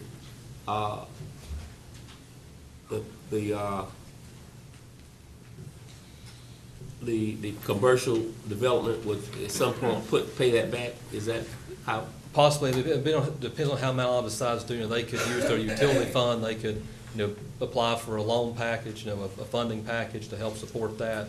A low interest loan. They could use their enterprise fund. There's a variety of ways they could do it.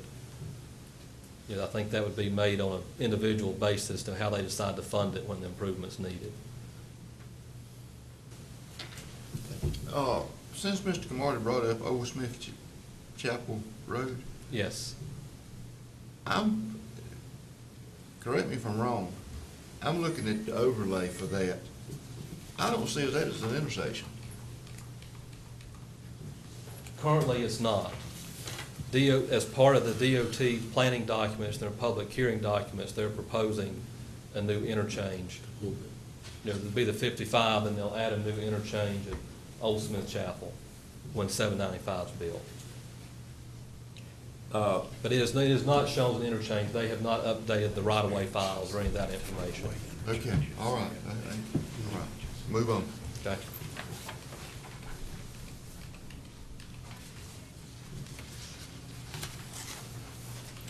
So moving on to the wastewater on the future 795 South.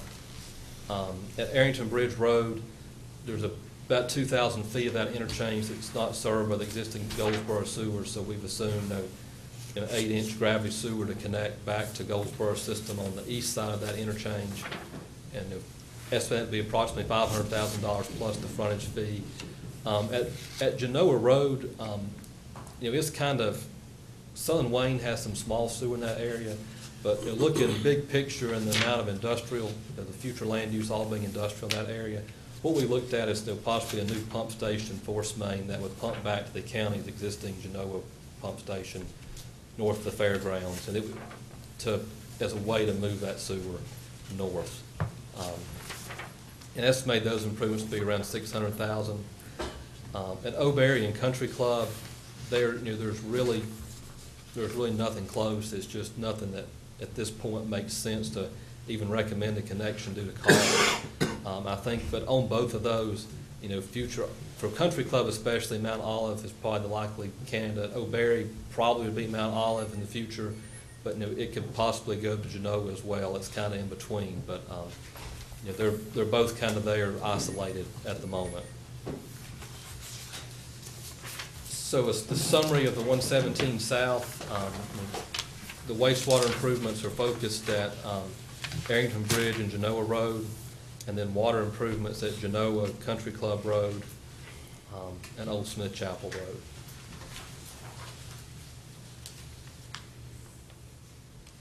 So as we get towards the end, some supporting information that we were asked to look at. One was funding, possibly funding sources, what's out there.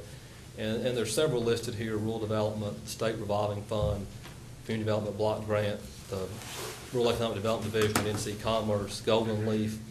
And this goes back to some conversations we've had earlier, is many times for these funding packages, the utility owner applies for it. The utility owner applies for that package because it's their system, and the funding agencies want to know that the money will be spent towards that system and that it's a sustainable project. So with that in mind, most of these funding sources currently, is jobs.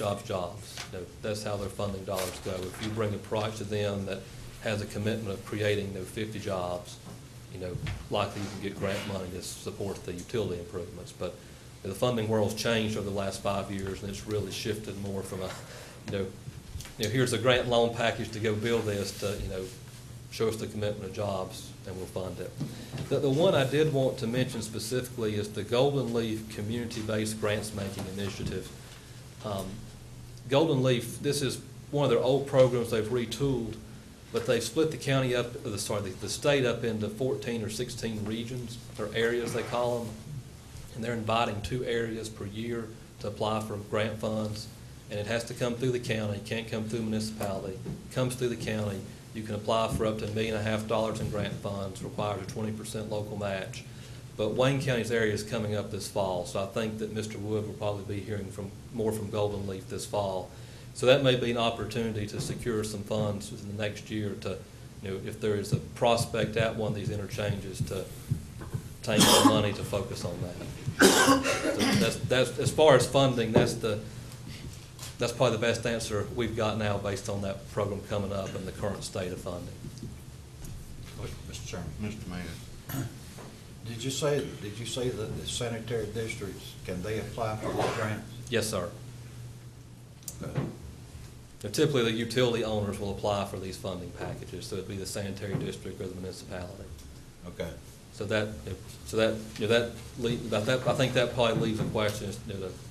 There's still, as we've talked about before, there's a lot of entities providing water and sewer, and how the county supports that. So that still makes that tricky, and how you work through that.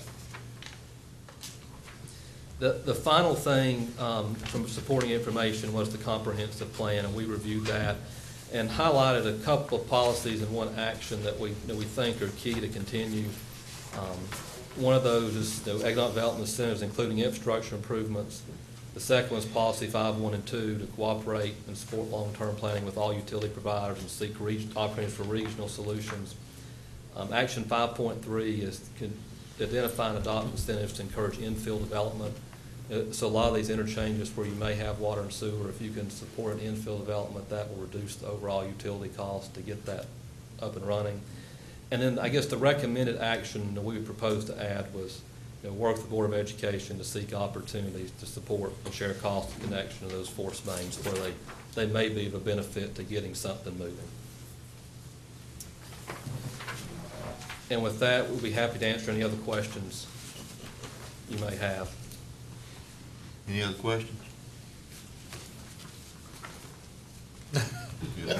I've been sworn to no more questions. I've asked all of mine. If no one has any questions, we appreciate the report. Thank you, we appreciate it. Thank you for being here. Thank you.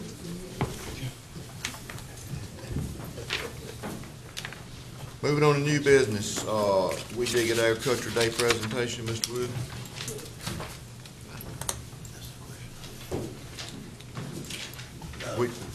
New business, we Under did new get business, Agriculture Day presentation. Right. Kevin, you want to make that? Good morning. Good morning. We're excited. This is the second annual We Dig It Ag Days, and I'm excited to introduce to you J.R. Odom. I know most of you know him. Him and his wife Emily are young farmers, innovative farmers, and we're excited for what they're doing. I do also want to thank you. If y'all recall, y'all helped sponsor this event this year, and we do appreciate your support for that. So with that, J.R. Odom. How y'all doing? Thank you. Good morning, Jay. Got good news, bad news. Wife didn't come with me today, so I don't have nobody step on my foot when I go talking about something that I'm not supposed to be. But we are excited with our new little thing we're trying to do. This is our second annual We Dig Ag Day. We do it in collaboration with Farm Bureau, and there's a group of us farmers. There's about 10 in our group. And we are really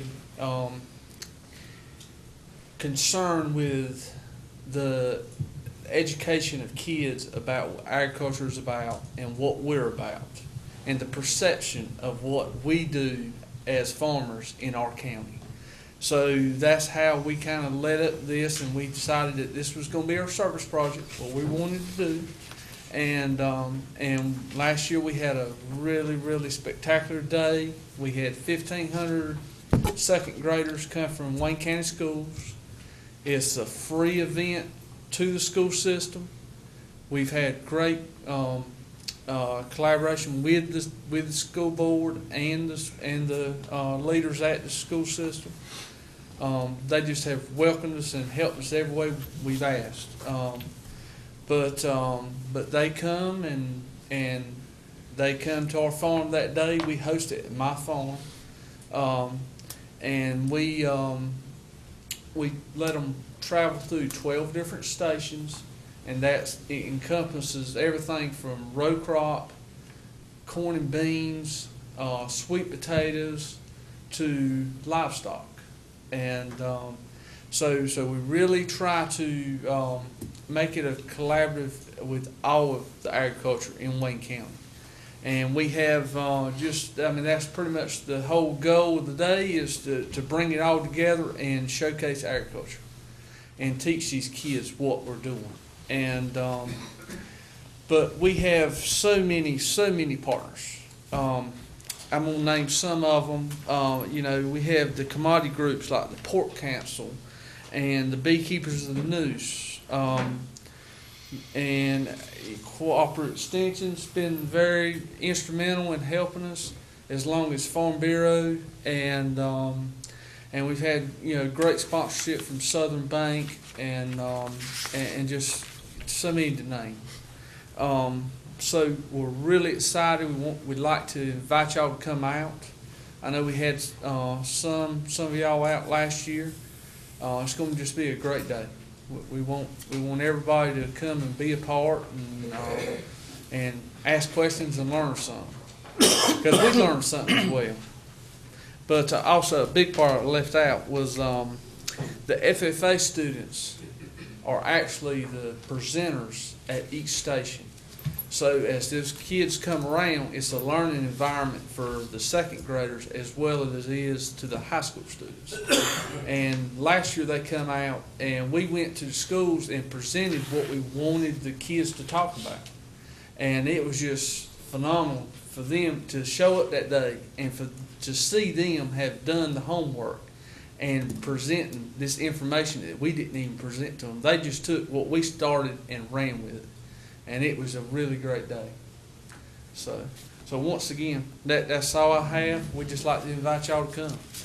Mr. Chairman. Mr. Pate. Thanks for doing this. I was there last year, and kids today don't get the opportunity to go out on the farm like we did when we grew up, because we were out there working.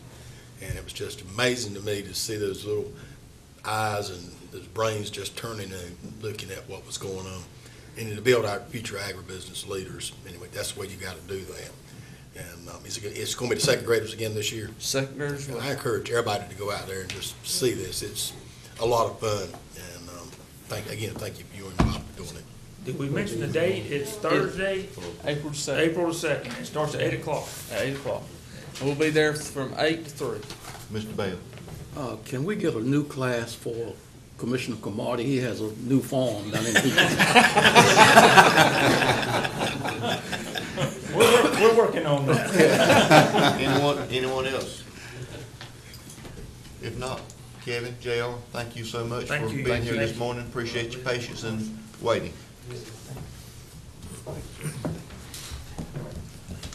Item number 2, Mr. Wood, approve the Vietnam Veterans Day Welcome Home invitation. I think And you we have a the amended- resolution. And you have the amended resolution before you. And I think Mr. Bell has agreed to read that. Really? They got somebody. Mr. Vogt wanted to invite you to the celebration. Go ahead and say that. Mr. Vogt? You want to come up front?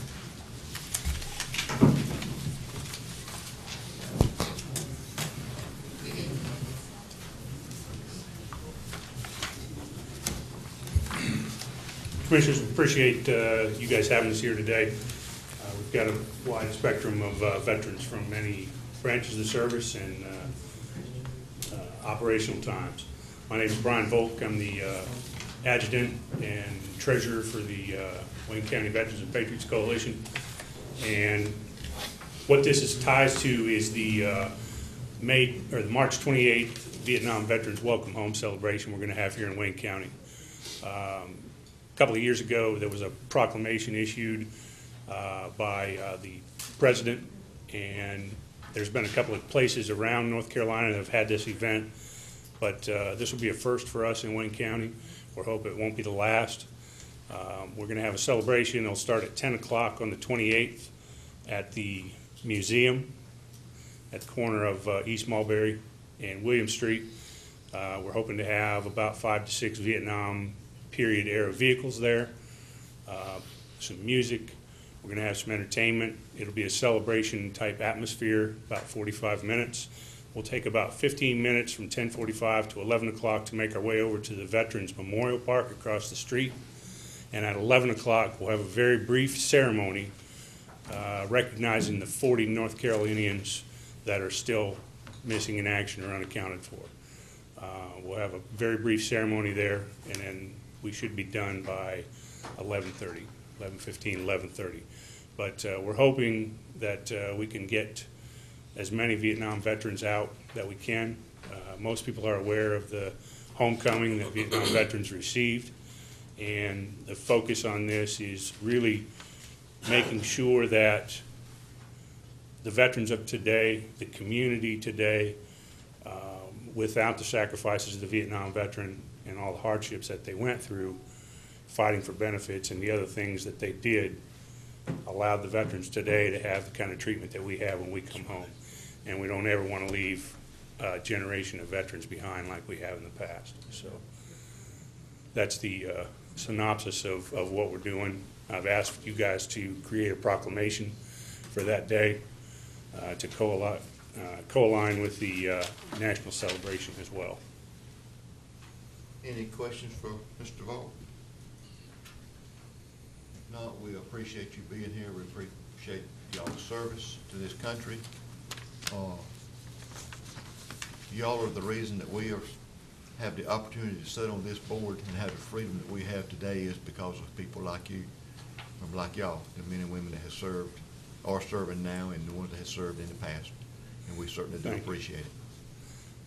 We all consider it a job, just like you guys have. Sometimes we just got to go a little further to do our job, so thank you. Thank you. Thank you. Okay, we do have a proclamation, and they've asked that we act on proclaiming March the 29th as Vietnam Veterans Day in Wayne County. Is it appropriate now for Mr. Bell to read that? Yes. Mr. Bell. Mr. Chairman, I'd just like to take a point of privilege and thank all the veterans that are here today for your service, as well as myself. Did you know only less than 2% of all eligible Americans serve today in the military? So that's a small group that protects this country and make it possible for us to be here in our present state. So thank you.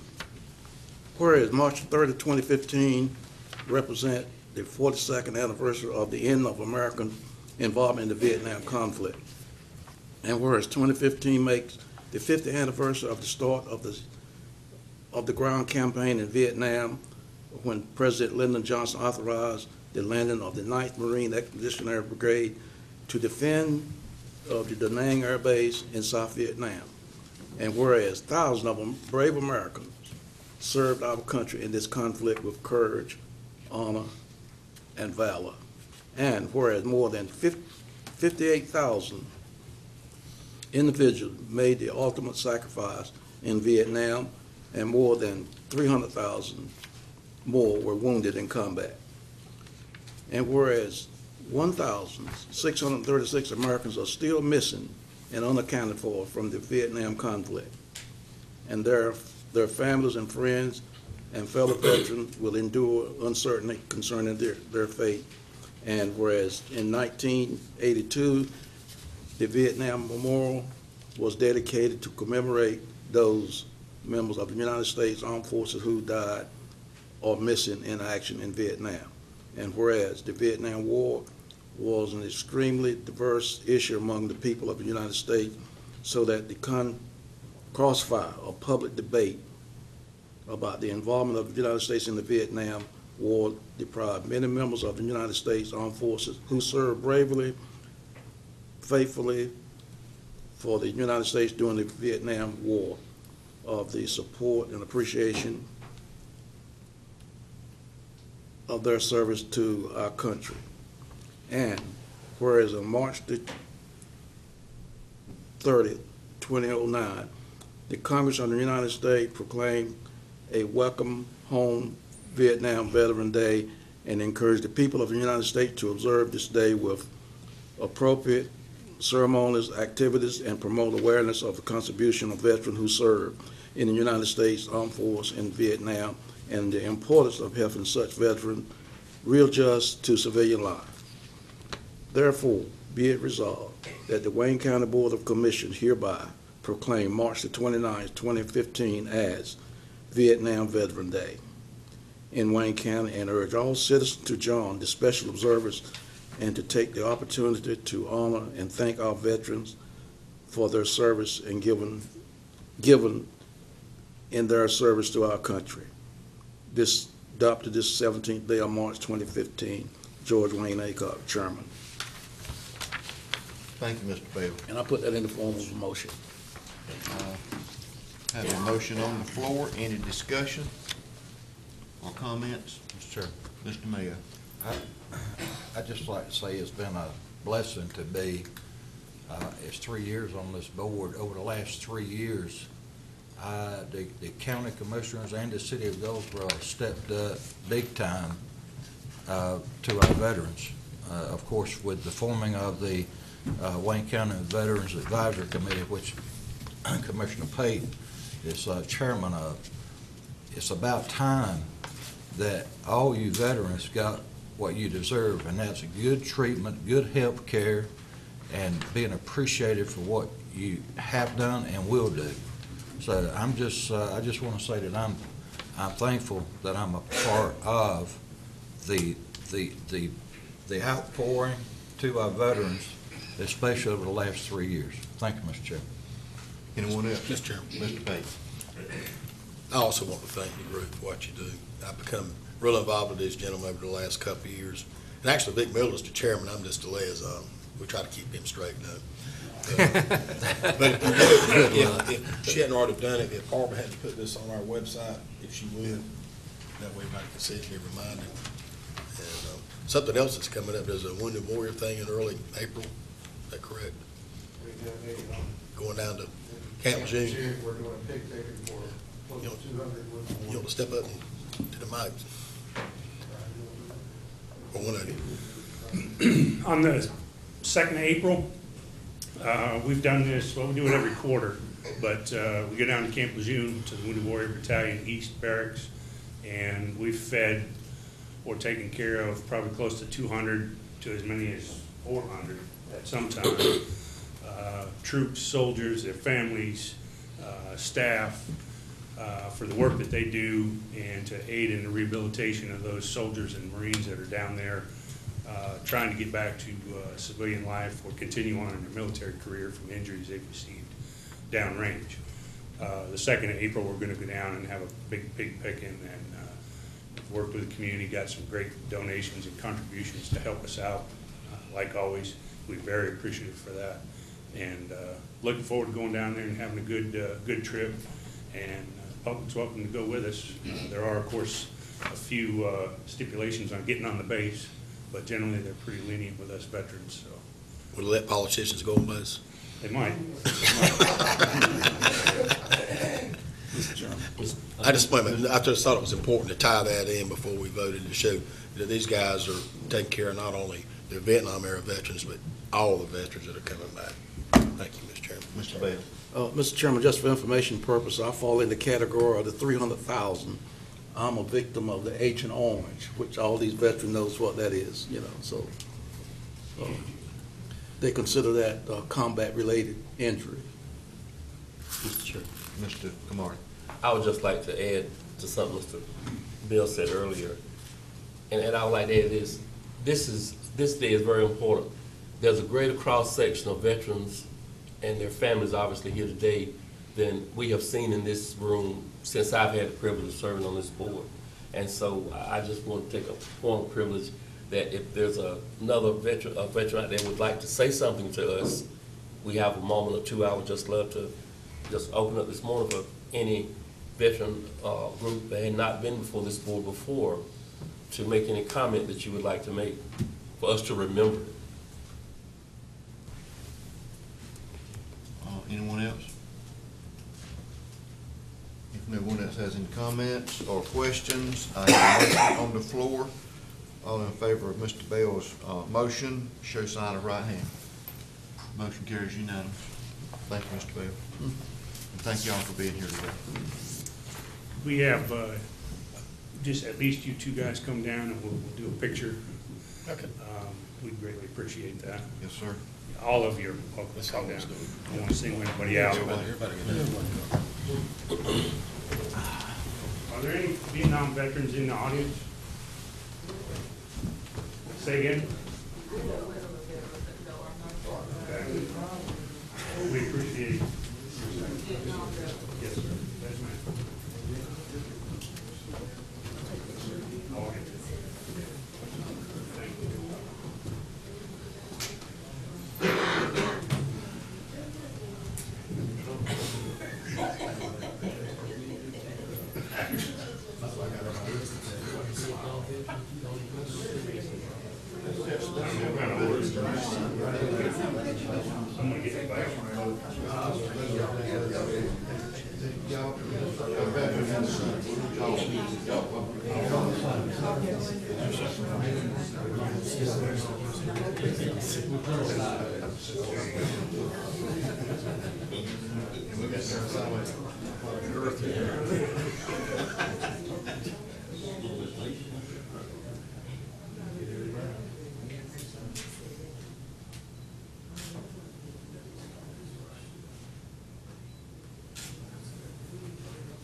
Thank you. Thank you. Anyone else? Thank y'all. Thank you.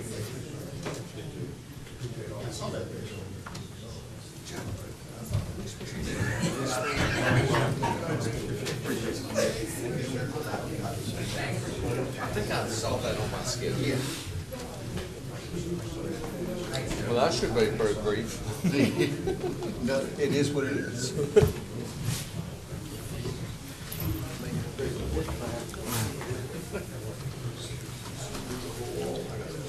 Yes, possibly.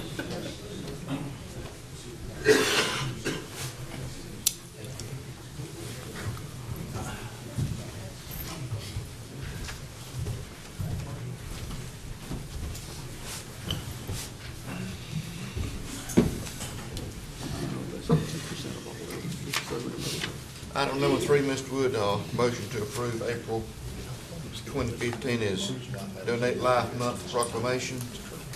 Yes, sir. Dr. Coley is here, and I think she'd like to make a presentation to you. Good morning. Good morning. Good morning. For clarification, I do have retired military with me, but they call for Vietnam, but I do want to recognize those with me did serve, and we thank them as well.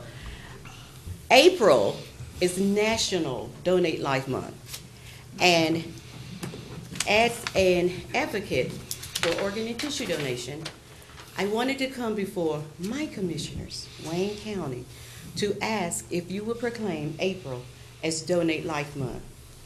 I recently received, about a year ago now, my doctoral ministry degree, and my advocacy work was organ and tissue donation because my passion is there. And my passion is there because my son, who died in 2008, was an organ and tissue donor. He saved 3 lives and enhanced the lives of more than 50 people. And that was what got me through my grief, along with my God and my faith. And another reason I wanted to come is because as an advocate, I represented North Carolina at our they call it USA Transplant Games, which is like the Olympics. And when I went to Houston, Texas, I was just blown away. There were probably more than 20,000 people there. We were at the Orioles Stadium, and it was almost full. And these are all organ recipients, or they were donors, donor families. I was just mesmerized at what I saw. North Carolina has the 7th largest registry in the United States. That's another good thing for North Carolina. We have the Prevail Law, which was passed, which means when you have a heart placed on your license, that's given consent. And where the disconnect comes in is if you are an organ donor, we encourage you to talk about it with your family. Talk about it. Let them know. Healthcare has changed, as we all know. So when someone passes, they ask the question to the family, would you like your loved one to be an organ donor? It's going to be asked. So we encourage you to have the talk with your family. It's important. It's very, very important. The other thing that I want to say about Wayne County, another reason I'm here is because every year in May, I'm in Raleigh Legislative Day. Every year, my first visit is to the office of Senator Pate, Louis Pate. That is my brother in organ and tissue donation. He's a recipient, he's very supportive. Whatever laws, policies, whatever come across his desk, he's there. And when I go to his office and give him his green tie, and I see some green up across here, and I love that. Whenever I'm in his office with his green tie, he's like, yes, Andrea, I wore this, and just very, very supportive. Senator Don Davis, very supportive, very supportive. And our representative, Larry Bill, I just cannot say enough. They're out there fighting. And as representatives of this district, I love those guys. And I said to each of them, one day, we're going to get it proclaimed in Wayne County. Last year was my year. But as I just said, I just got my doctorate in May. So, this time of the year last year, I don't know where I was. I was trying to get that project out. But this year, I made it. This year, I made it. And again, I'm asking if Wayne County Commissioners would proclaim April as Donate Life Month. Thank you, Dr. Coley. I would like to put this in the form of a motion, and I want to personally thank you. I have a granddaughter that is on the list, and this means a lot to me. I get a little emotional sometimes when I think about it, but this means a lot, and I'd like to put this in the form of a motion, if the other commissioners doesn't mind. I put that in the form of a motion. Any discussion or questions for Dr. Coley? Is somebody? Yes, please.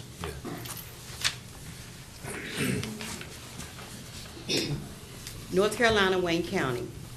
Whereas, according to the United Network of Organ Sharing, more than 123,000 people are waiting for an organ transplant nationally, and 3,300 of those people are in North Carolina.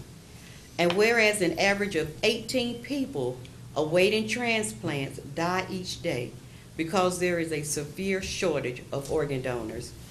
And whereas every 10 minutes, another name is added to the National Transplant Waiting List, and the list is growing faster than the rate of organ donation. And whereas 95% of the more than 1,900 African Americans waiting for transplant in North Carolina are waiting for a kidney transplant. And whereas providing facts and dispelling myths are key to making an informed decision about becoming a donor and increasing the number of people who sign up as donors.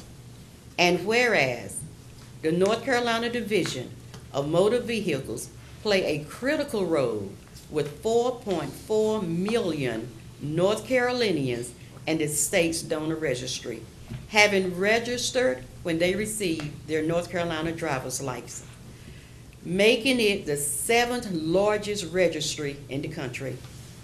And whereas one organ donor can save the lives of up to 8 people and improve more than 50 lives through tissue, blood, bone marrow, and coronary donation.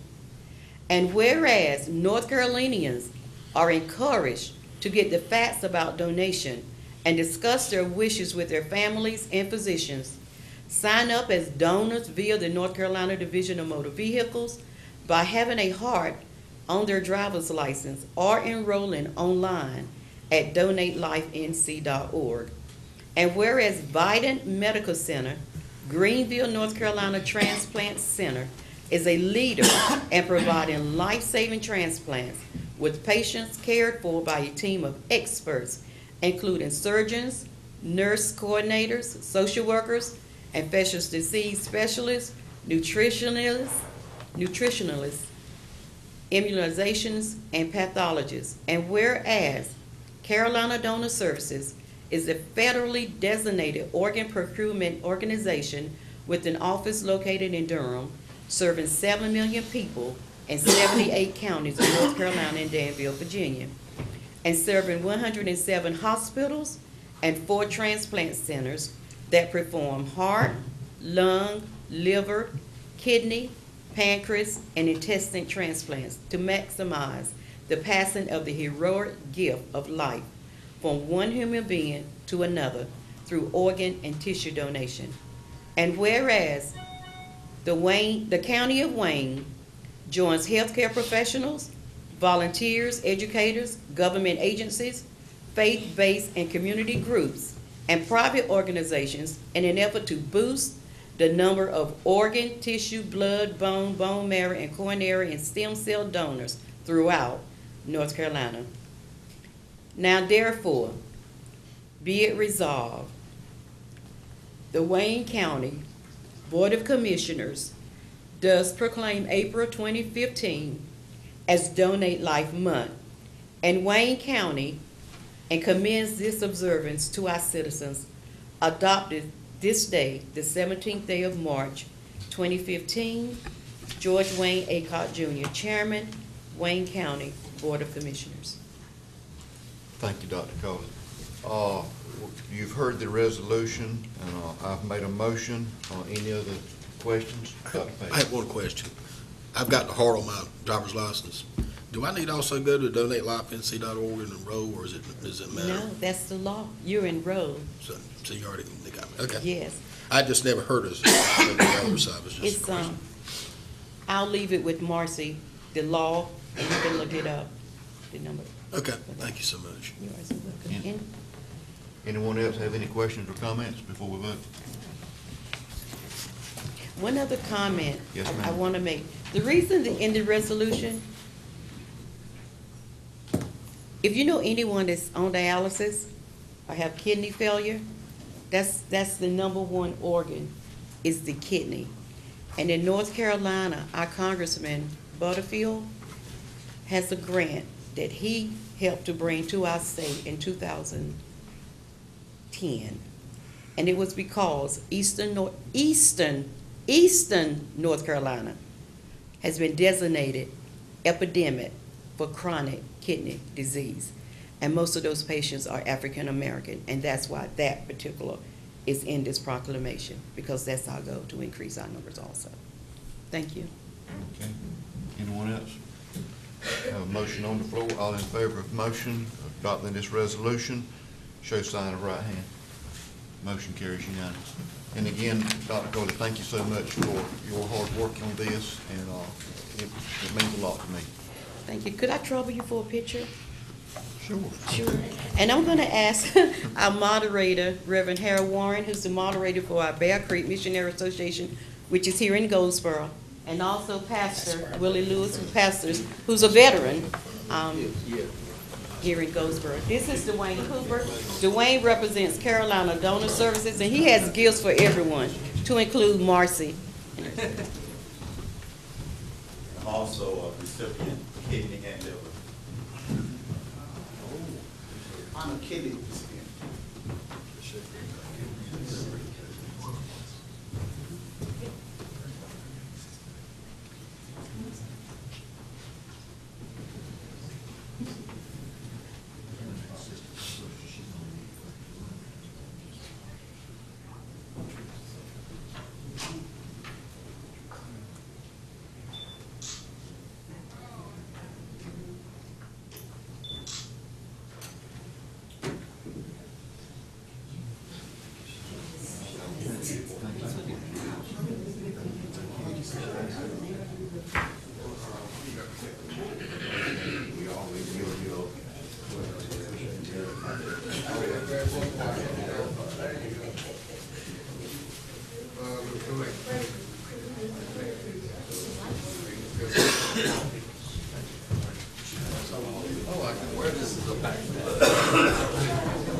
That's right.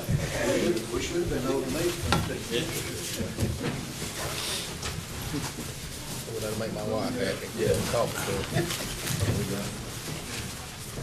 Kind of good.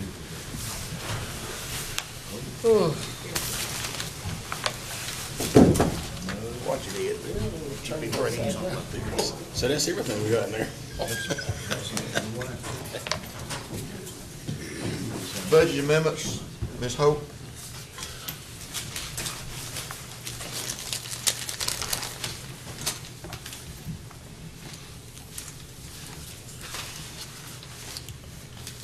Good morning.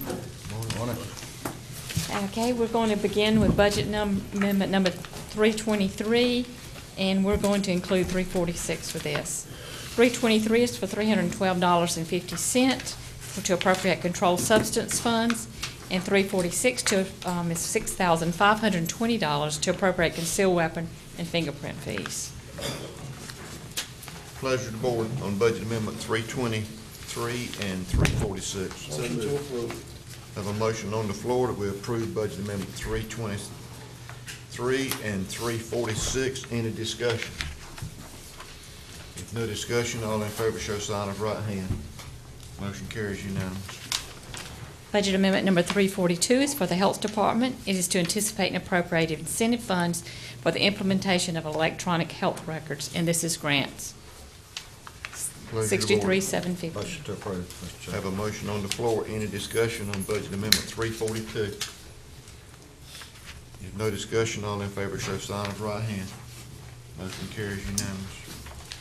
Budget amendment number 350 is for the Wayne County Schools, $194,228.98, to appropriate reserve funds for change orders for Grantham and Spring Creek Middle, for North Carolina Department of Transportation changes, and parking lot undercut. And if I could, the chairman and I met with the school board superintendent and the chairman of the school board to discuss this. This is the first major change order we've had. What these are is the ingress and egress roads going into the two schools. So we are responsible for them because, as you know, the county commission is responsible for building the schools. And this was not part of what they agreed to pay for, so we are responsible for it. The other part is we also agreed, if you recall, the architect had asked for a set amount of money for bad soils. We opted instead to say, no, we'll pay it on a pay-as-you-go basis if we hit them. So we have hit some additional bad soils there, but all of these are legitimate expenses that we have to pay. The difference is that when the architect submitted his plans to DOT, they were not approved on the first draft. And DOT wanted more in the way of those. Now, we are not paying any additional architect fees. I want to be clear about that. But this is for the additional cost for the actual work. So it's a valid expense for the schools. Pleasure of the board. Motion to approve. I have a motion on the floor. Any discussion? Quick Mr. Davis. question. Do you have any estimate of the cost of this that would be for bad soils? I think it was 16,867. Parking lot undercut at Grantham Middle School is $16,867.76. NCDOT changes at Grantham is $117,244.97. And NCDOT changes at Spring Creek is $60,116.25. So the bulk of it was the two roads. Yeah, just 16,000. Right. Okay. Do we anticipate any more undercutting, or is that a question? you Not don't at this know how to point. answer? I hope they're far enough along I would that hope we shouldn't so. have much more. This was the parking lot, so the buildings are coming up, so any bad soils under the buildings we've already dealt with. So this was an area of the parking lot. So I'm hopeful, Bill, we're pretty much behind us at this point. Thank you. Anyone else? I would like to comment, like Mr. Wood said, we did meet with the school system, and these figures really, I was not happy with them, but like Mr. Wood said, we were obligated to do it. My question was, why the homework wasn't done before? But I think we're all in agreement from the get-go that change orders is gonna kill us. And I think this is a perfect example. And that's my 2 cents worth. But we have a motion on the floor. If anyone else does not have any discussion, all in favor show sign of right hand. Motion carries. Mr. Chairman, if I could just make one more comment. I was very pleased that Chris West reached out to us to have a joint meeting about a major change order. And the process is in place now to do this on anything of a major nature on these. So we thought the discussion was very good. I was like Wayne, obviously we don't like to see any change orders, but we got a very detailed explanation. They brought the architect and the contractor to the table, and we went through it thoroughly. So, and we have set the process in motion to do that from now on any major things.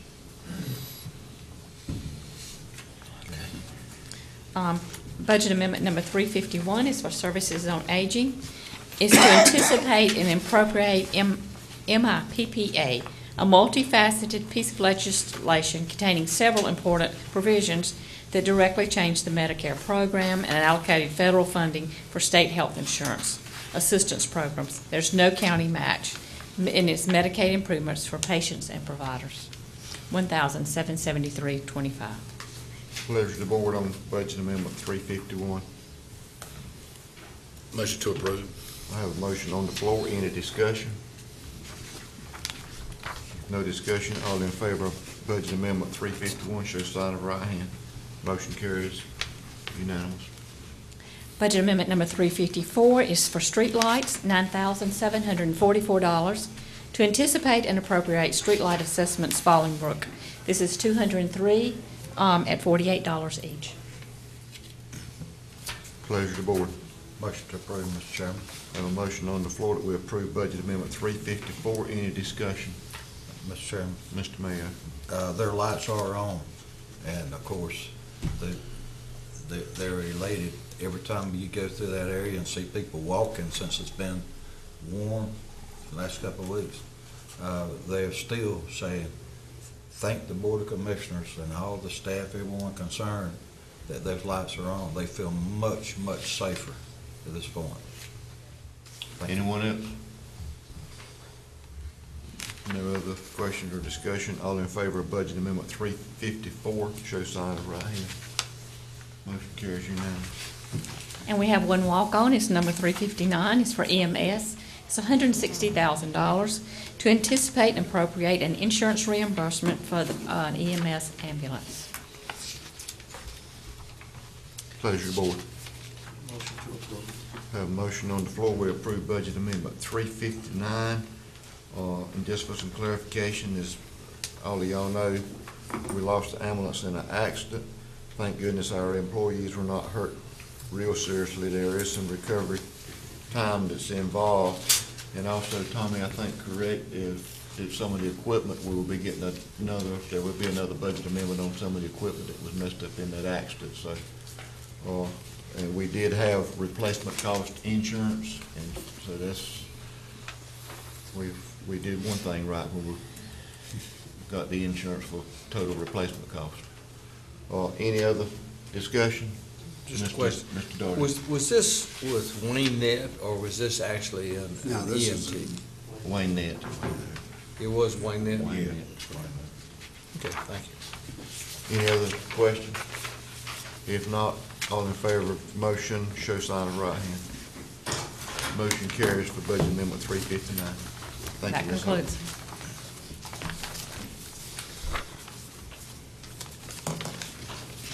Item number 5, Mr. Wood, if you would go over that. Mr. Chairman, the reason we asked you to walk this on, several of us have met, I think Bill is the chair of the committee.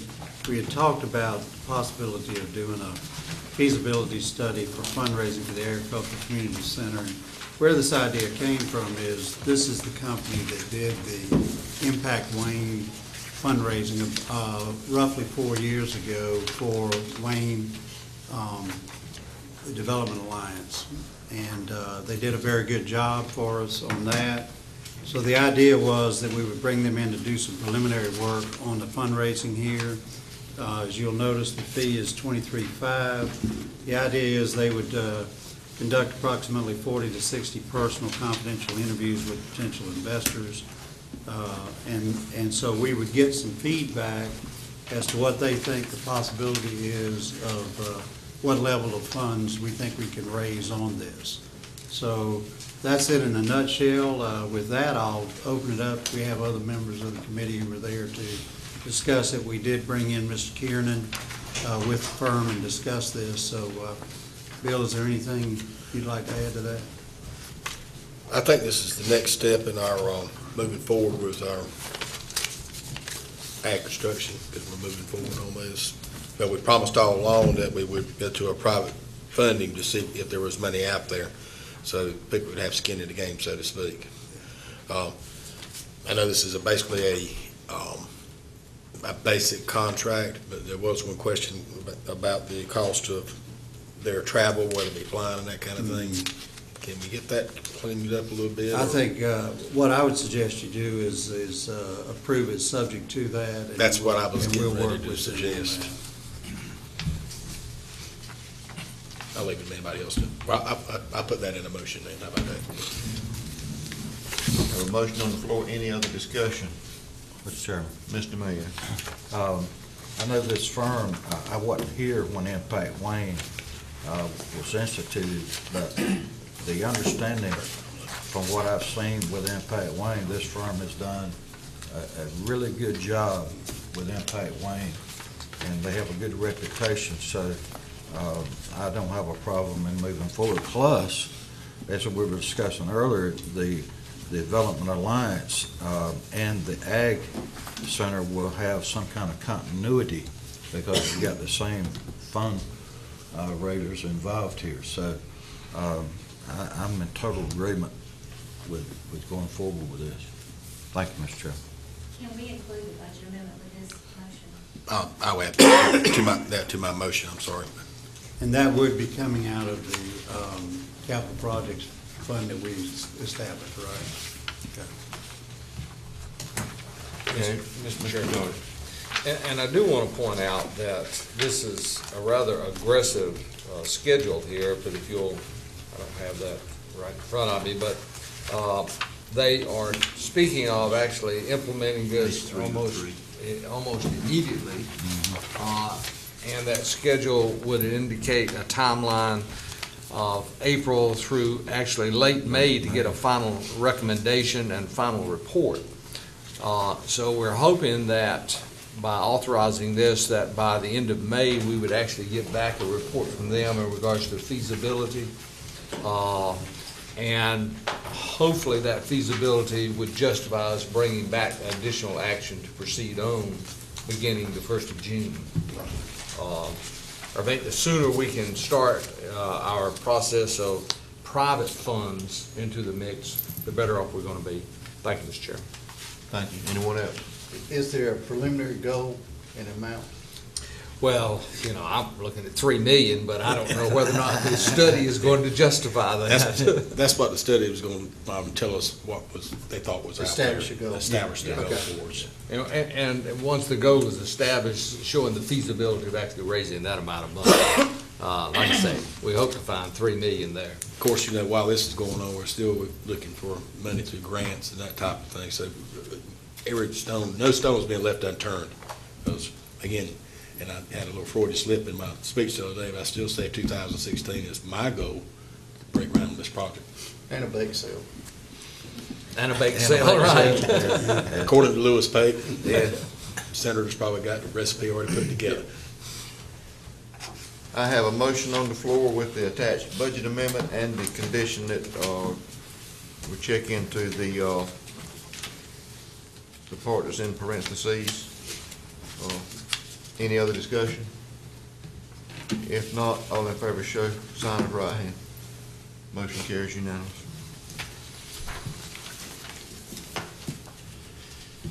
Takes care of all of the, new business. County manager's comments. Just a couple of things, Mr. Chairman. Obviously, we've started on the budget. We had a detailed meeting with our department heads yesterday. They've all turned in their capital improvements program. We've also turned in a fleet replacement schedule, which will be combined into one schedule. It won't be in the budget, but it will be there as a budget document for the work sessions for you to look at. The other thing, I wanted to call on Tommy and ask him to do an announcement for you. We have hired a new veteran service officer. So, Tommy, if you could go ahead and do that. Thank you, Mr. Wood. I appreciate you delegating that task to me. I'm not as sure about the code you've delegated. For the public and the commissioners, it's our pleasure to introduce our new veteran service officer. She could not be here today. She had an appointment at the VA that she couldn't reschedule, but she's no stranger to Wayne County.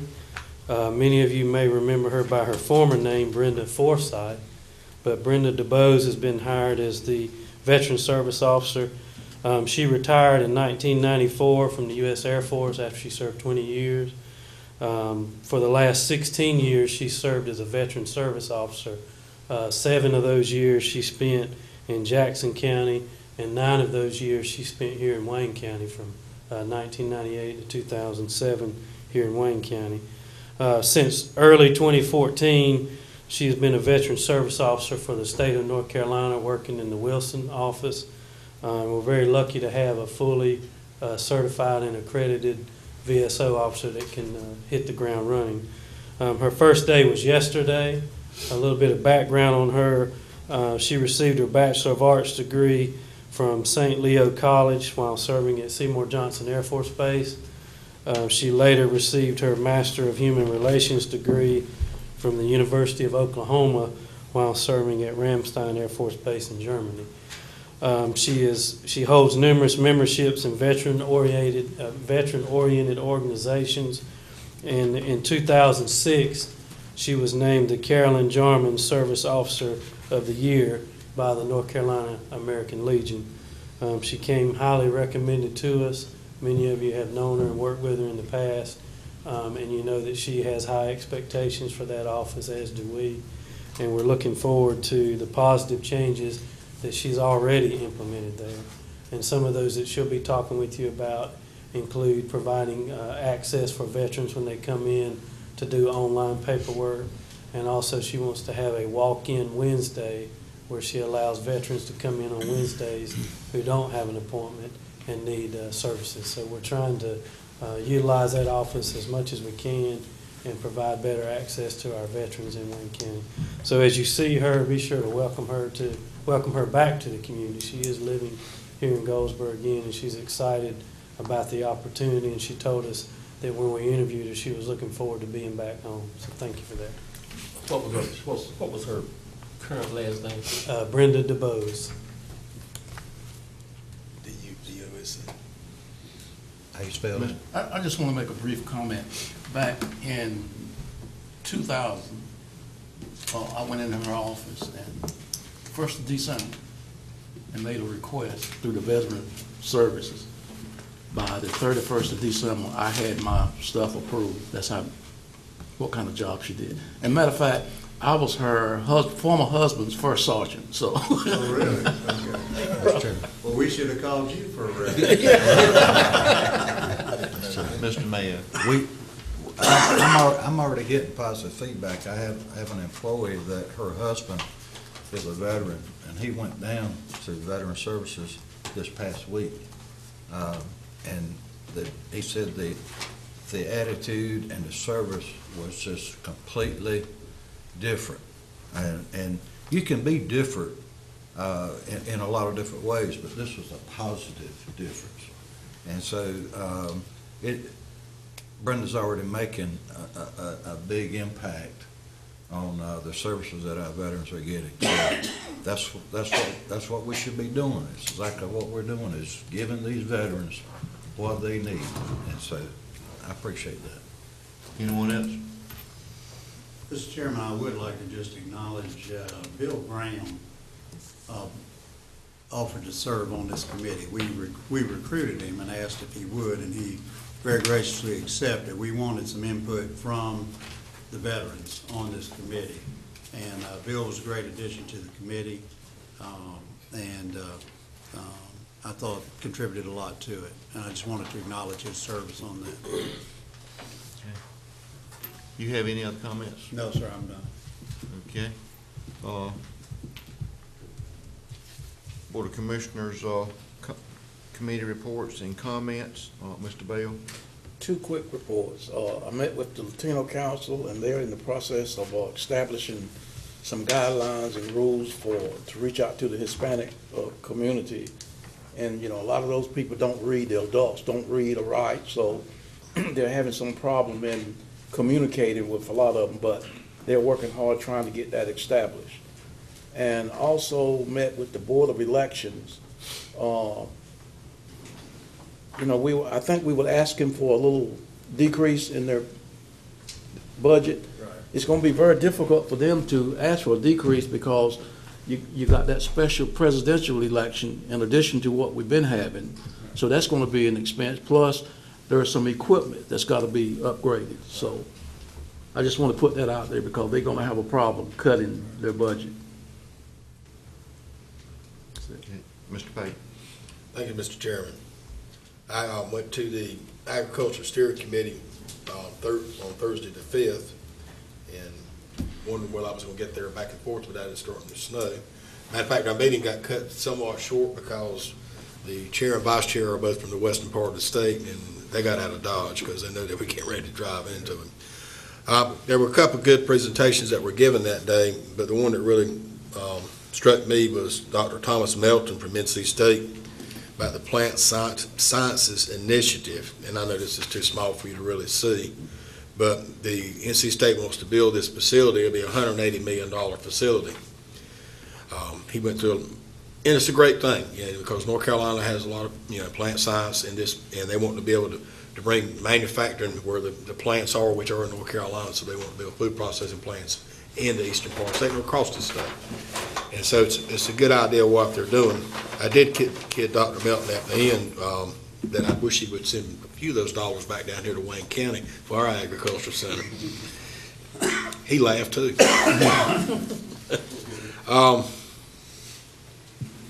Works Committee on the 5th also met the same day, and Don Magoon spent most of the time talking about the layout of the existing center.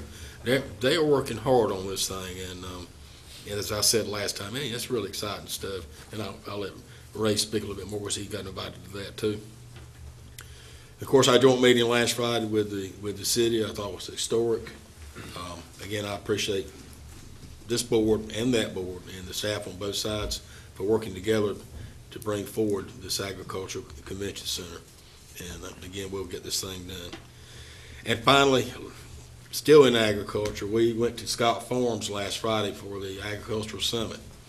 And it was fantastic to see that operation as large as it is. And I'm almost kin of those people, and they're not sending me any money either. But the facility that we met in for the dinner, Troxler, he spoke, Commissioner Troxler, and Dean Linton from NC State. That thing had to have been 12,000, 14,000 square feet itself. That thing was huge. And that sweet potato operation they've got in that facility, which you couldn't take pictures in, was nothing short of amazing as well. I didn't get to see the other parts, some of you did, but I was just amazed at the equipment sitting under that shelter out there, the combines, the tractors.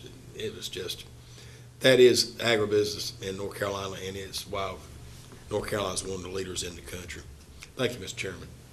Thank you. Mr. Camardi. Yes, I would first like to just quickly add on to what Mr. Pate said about the Wilson Regional Summit.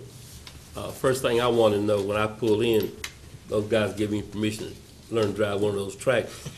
I've never seen so many pretty green, big piece of farm equipment in my life, Mr. Mayo. So when he talks about having farm shows, I know that was just made his heart just pitter-patter when he saw all those tracks. And I'm thinking about getting one down to my farm too, but that's another story. I also went to our planning board meeting on last Tuesday, but the one that I want to share with you all, and I would like to get permission from this group to see if they would not let a person that spoke to us come and speak to this group about the Affordable Health Care Act. There are some changes. It's too complicated for me to try to tell you what those changes are, but he gave probably about a 30-minute lecture, if you will, on the Affordable Health Care Act and some of the changes that's going to be taking place. And although I'm not suggesting that we're not totally aware of it, it seemed to be news to almost everyone that was there, and it was a wide range of people on that board, which included town commissioners and county commissioners and other folk. But I would say to Mr. Wood, maybe it's a possibility that we might want to sponsor it even for all the business people to hear. There was one thing that I have heard has to do with this business of a company having 50, over 50 or less than 50. And the reason that I think is very important for everyone to hear this, there may be some misconceptions about hiring part-time people to stay under that threshold. The person brought out the fact that there is a formula within this whole law that part-time people will be counted, and when it's all sifted out, you will come above that 50 because you have this mass of part-time people. And the way those hours are counted, there may be some misunderstanding about it. It was a very interesting presentation, so it's something that Wayne County might benefit from. And I'm just talking about our board. It might be something broader. Is this the Eastern Carolina? Yes, sir. I'm sorry. I didn't say. It's the East Carolina Council. Okay. If you could give me the name of that, then we can, the person, then we can look at getting them here. All right. Judy Hill is the executive director, I think she is. But the East Carolina Council, Newbern, and I'll get that to you, Marshall. Thank you, sir. That pretty much concludes my, except I would like to give a little bit of a shout out to a group that I attended their session on Saturday. It's called the Continental Society. It's a group of ladies, and just in case some of them might watch this presentation, I would just like to tell you that they were immaculately dressed, but they were dressed in reddish burgundy wine outfits, and I had a chance to welcome them on behalf of the Wayne County Commissioners. And I didn't give them any gifts, Chairman, but I invited them all to come by and see us. And it was a very, their main focus is children, and they tend to work with younger children. And so I just wanted to recognize what a valuable group that was and what an entertaining morning it was. That's my comment. Thank you, Mr. Darby. Well, I'm still recuperating from a bout with, I don't know what that was, but I don't want to do back again. But I really did enjoy going last Friday and having a joint meeting with the city council.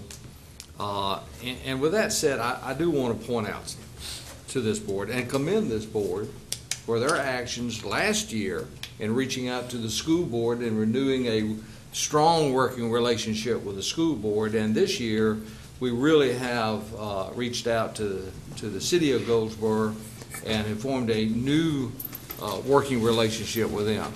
And I think it really does speak volumes that separately, both boards were working independent from one another and accomplishing some things, but together, look, by joining forces, what we can in fact accomplish. I too, Commissioner Pate, look forward to a groundbreaking next year. And I think if we stay true to that and stay focused, I think that that is a good possibility. The WCDA board met last week and is continuing to discuss the development of an upcoming 5-year strategic plan. And there, with growth, there does become a little bit of a conflict in regards to our fundraising efforts on the Agricultural Convention Center is going to correspond with the fundraising efforts on the part of WCDA and their Impact Wayne funds. And we're hoping to strike a common ground that both of us can proceed on with our fundraising efforts at the same time.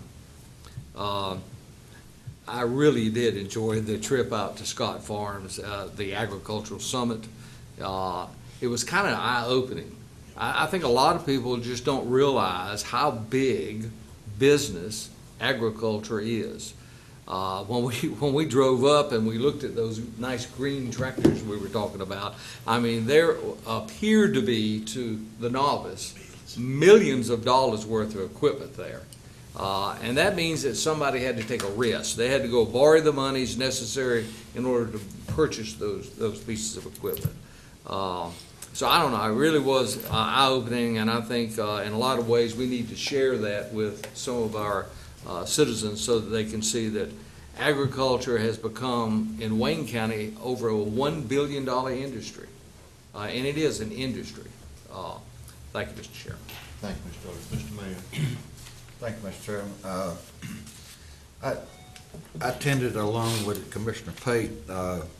We attended the STEM fair at the Goldsboro Family Y. That, in case you don't know, that's science, technology, engineering, and math fair. And students from all over the county, it was an all-day event, were brought in on a field trip. And actually, I went twice. I went back after lunch and took my son with me because there's a lot of places you can go to see different things in the field that you want to go into. But the STEM program, in my opinion, in Wayne County, has been at the top of the list of economic development because these students are getting an idea of an alternative other than going to be a professional, whether it be a lawyer or a doctor. There's a lot of other things that you can do. And by the way, there's some of these in the engineering and so forth area, they had their own little robots that they had designed and built. So, you know, it really was intriguing to go see the interest. I sort of, because, you know, I'm in the manufacturing sector, I sort of hung around the machining and the welding. And there was a bunch of students that came by and asked the question, what is stick welding? Well, there's an explanation there. So these people were working hard at all these booths. So I think it's a great thing for Wayne County. I also attended the Works Advisory Board meeting along with Mr. Pate, and of course the Advanced Manufacturing Center with phasing in plans to get everything done as soon as possible to get it going. The joint meeting, of course, between the county and the city on the Ag and Convention Center. And also, let's not forget, we also, on that approval, also included the mobile sports complex that the city wants, and of course, the Goldsboro Country Club. So that was a landmark day in Wayne County.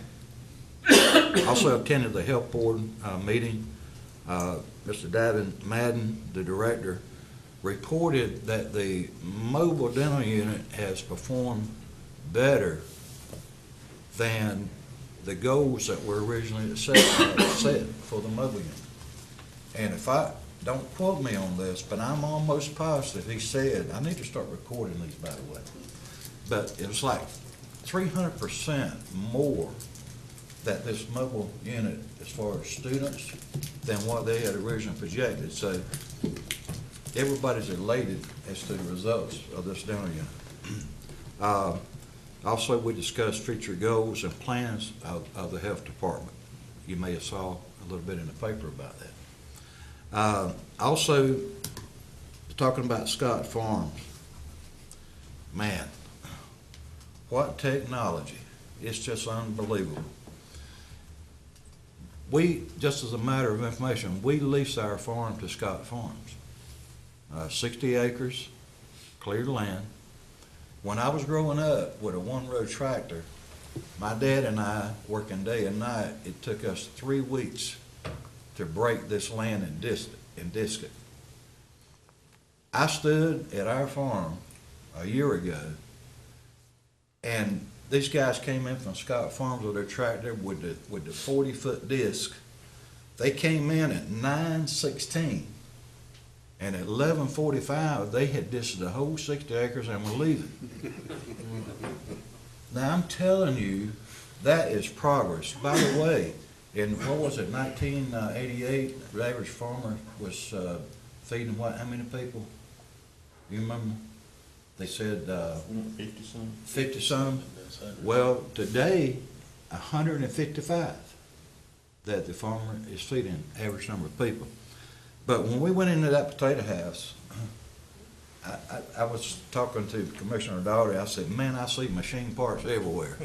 You know, I mean, dollar signs. Yeah. But that was a really, and one of the things is that this summit included, and I need to bring this out, included Edgecombe, Greene, Johnson, Nash, Pitt, Wayne, and Wilson counties. This was not just a Wayne County thing. This was a summit. And of course, one of the things that I saw in their literature too is that Scott Farms is exporting these sweet potatoes to the UK. And they're also expanding their sweet potato sales. It also says that they have a office in the UK to monitor the quality of potatoes that's coming in, making sure that they're of good quality. Last thing, well, next to last. This past Saturday night, I attended the birthday celebration of Mr. Junius Evans at Evans Farm in Fremont. Andy always gives a birthday party every year for his father. He's 92 years old, and there was probably, we estimated about 300 people there, which is about normal. They had barbecue, the whole spread. But this celebration is held every year, and the fellowship and the food is just unbelievable. So if you see Mr. Junius, he's 92, he's still getting around.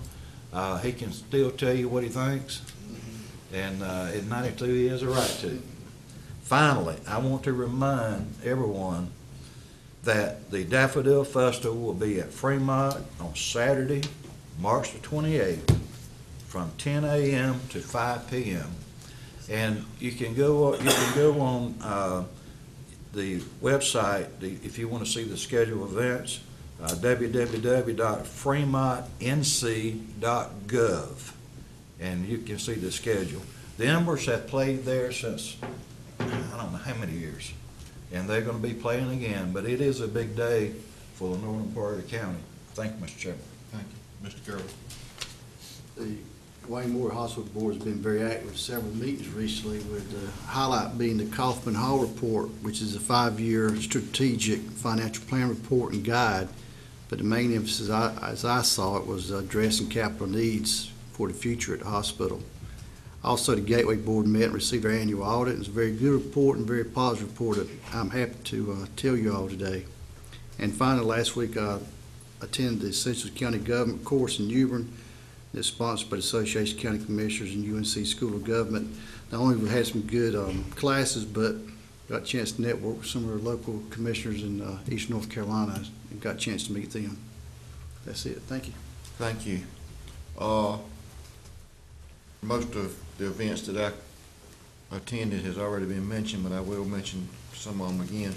I did have the pleasure of going to Southern Bank's announcement for their new office or new bank that they're going to be building on the corner of Spence and Ash Street. And my understanding was that this will be the largest bank, the largest building in their network of probably 100, I think they got, what, 100 and some locations? And this will be their largest location.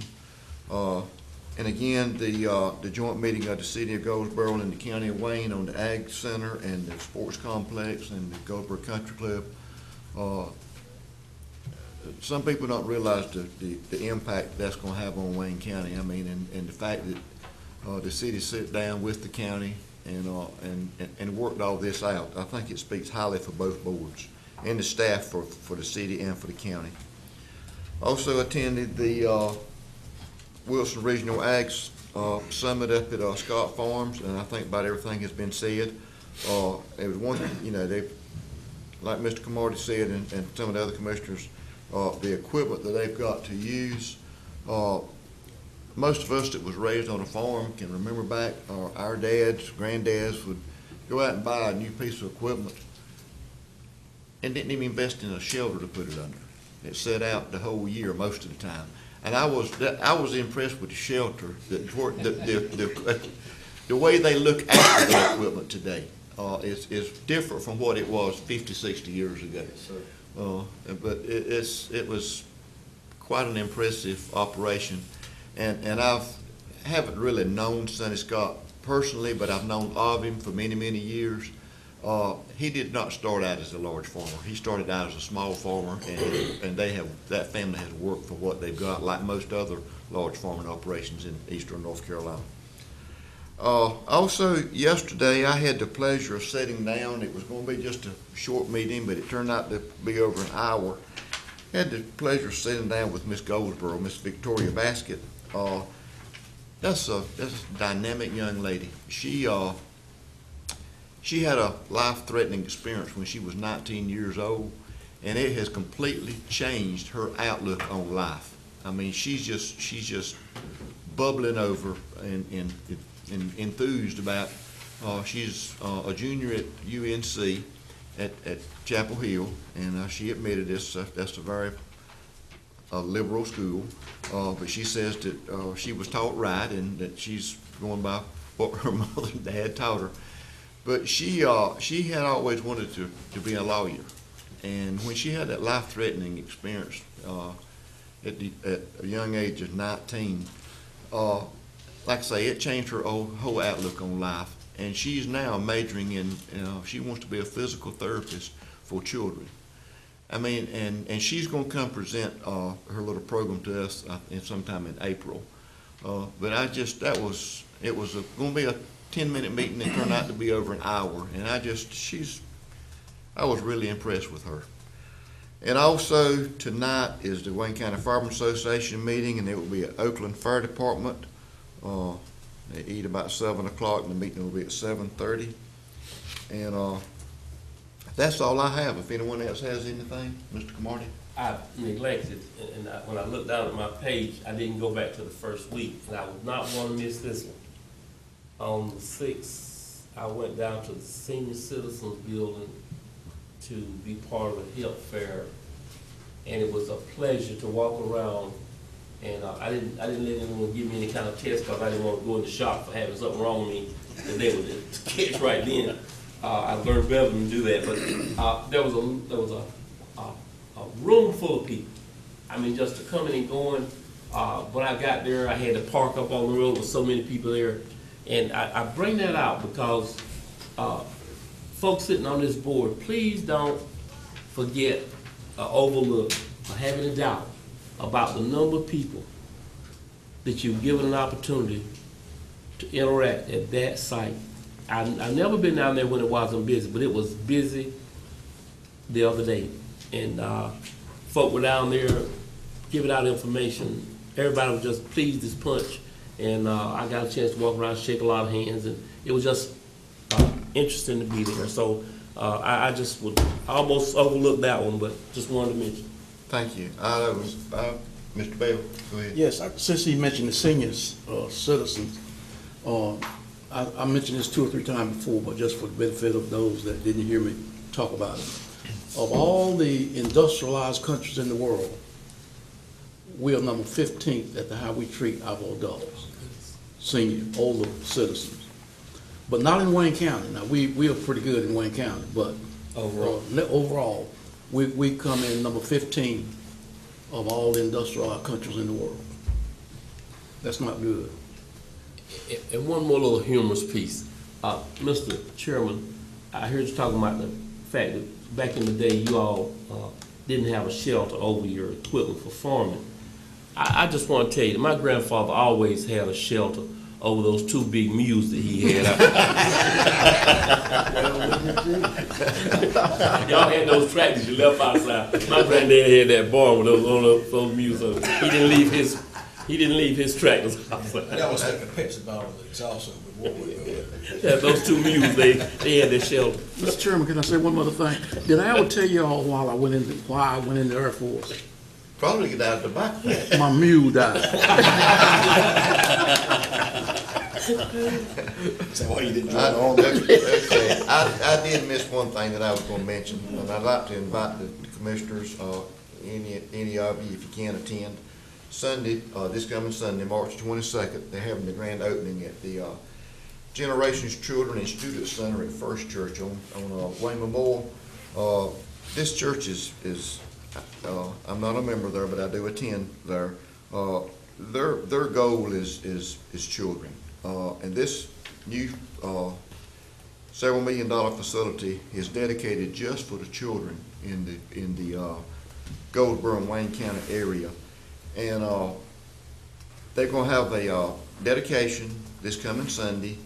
They do have 2 services. They have a 9 o'clock service, a 10:45 a.m. service, and they're going to provide lunch Sunday, and then will be tours of the facilities after it's over with. And I would like to also say that, you know, they look at the needs of children. They don't care what their family's monetary status is, what color their skin is. It doesn't matter. It's all about the children. And they're not the only church in this county and area that does things like this. But they are the services that they're providing to children is really taking some burden off the county and the city. And like I say, I invite all of y'all to come Sunday if you can, and if not, we certainly understand. And unless anyone else has anything, do I have a motion to adjourn? Motion to adjourn. We have a motion on the floor, we adjourn. All in favor, show sign of aye. Motion carries unanimous.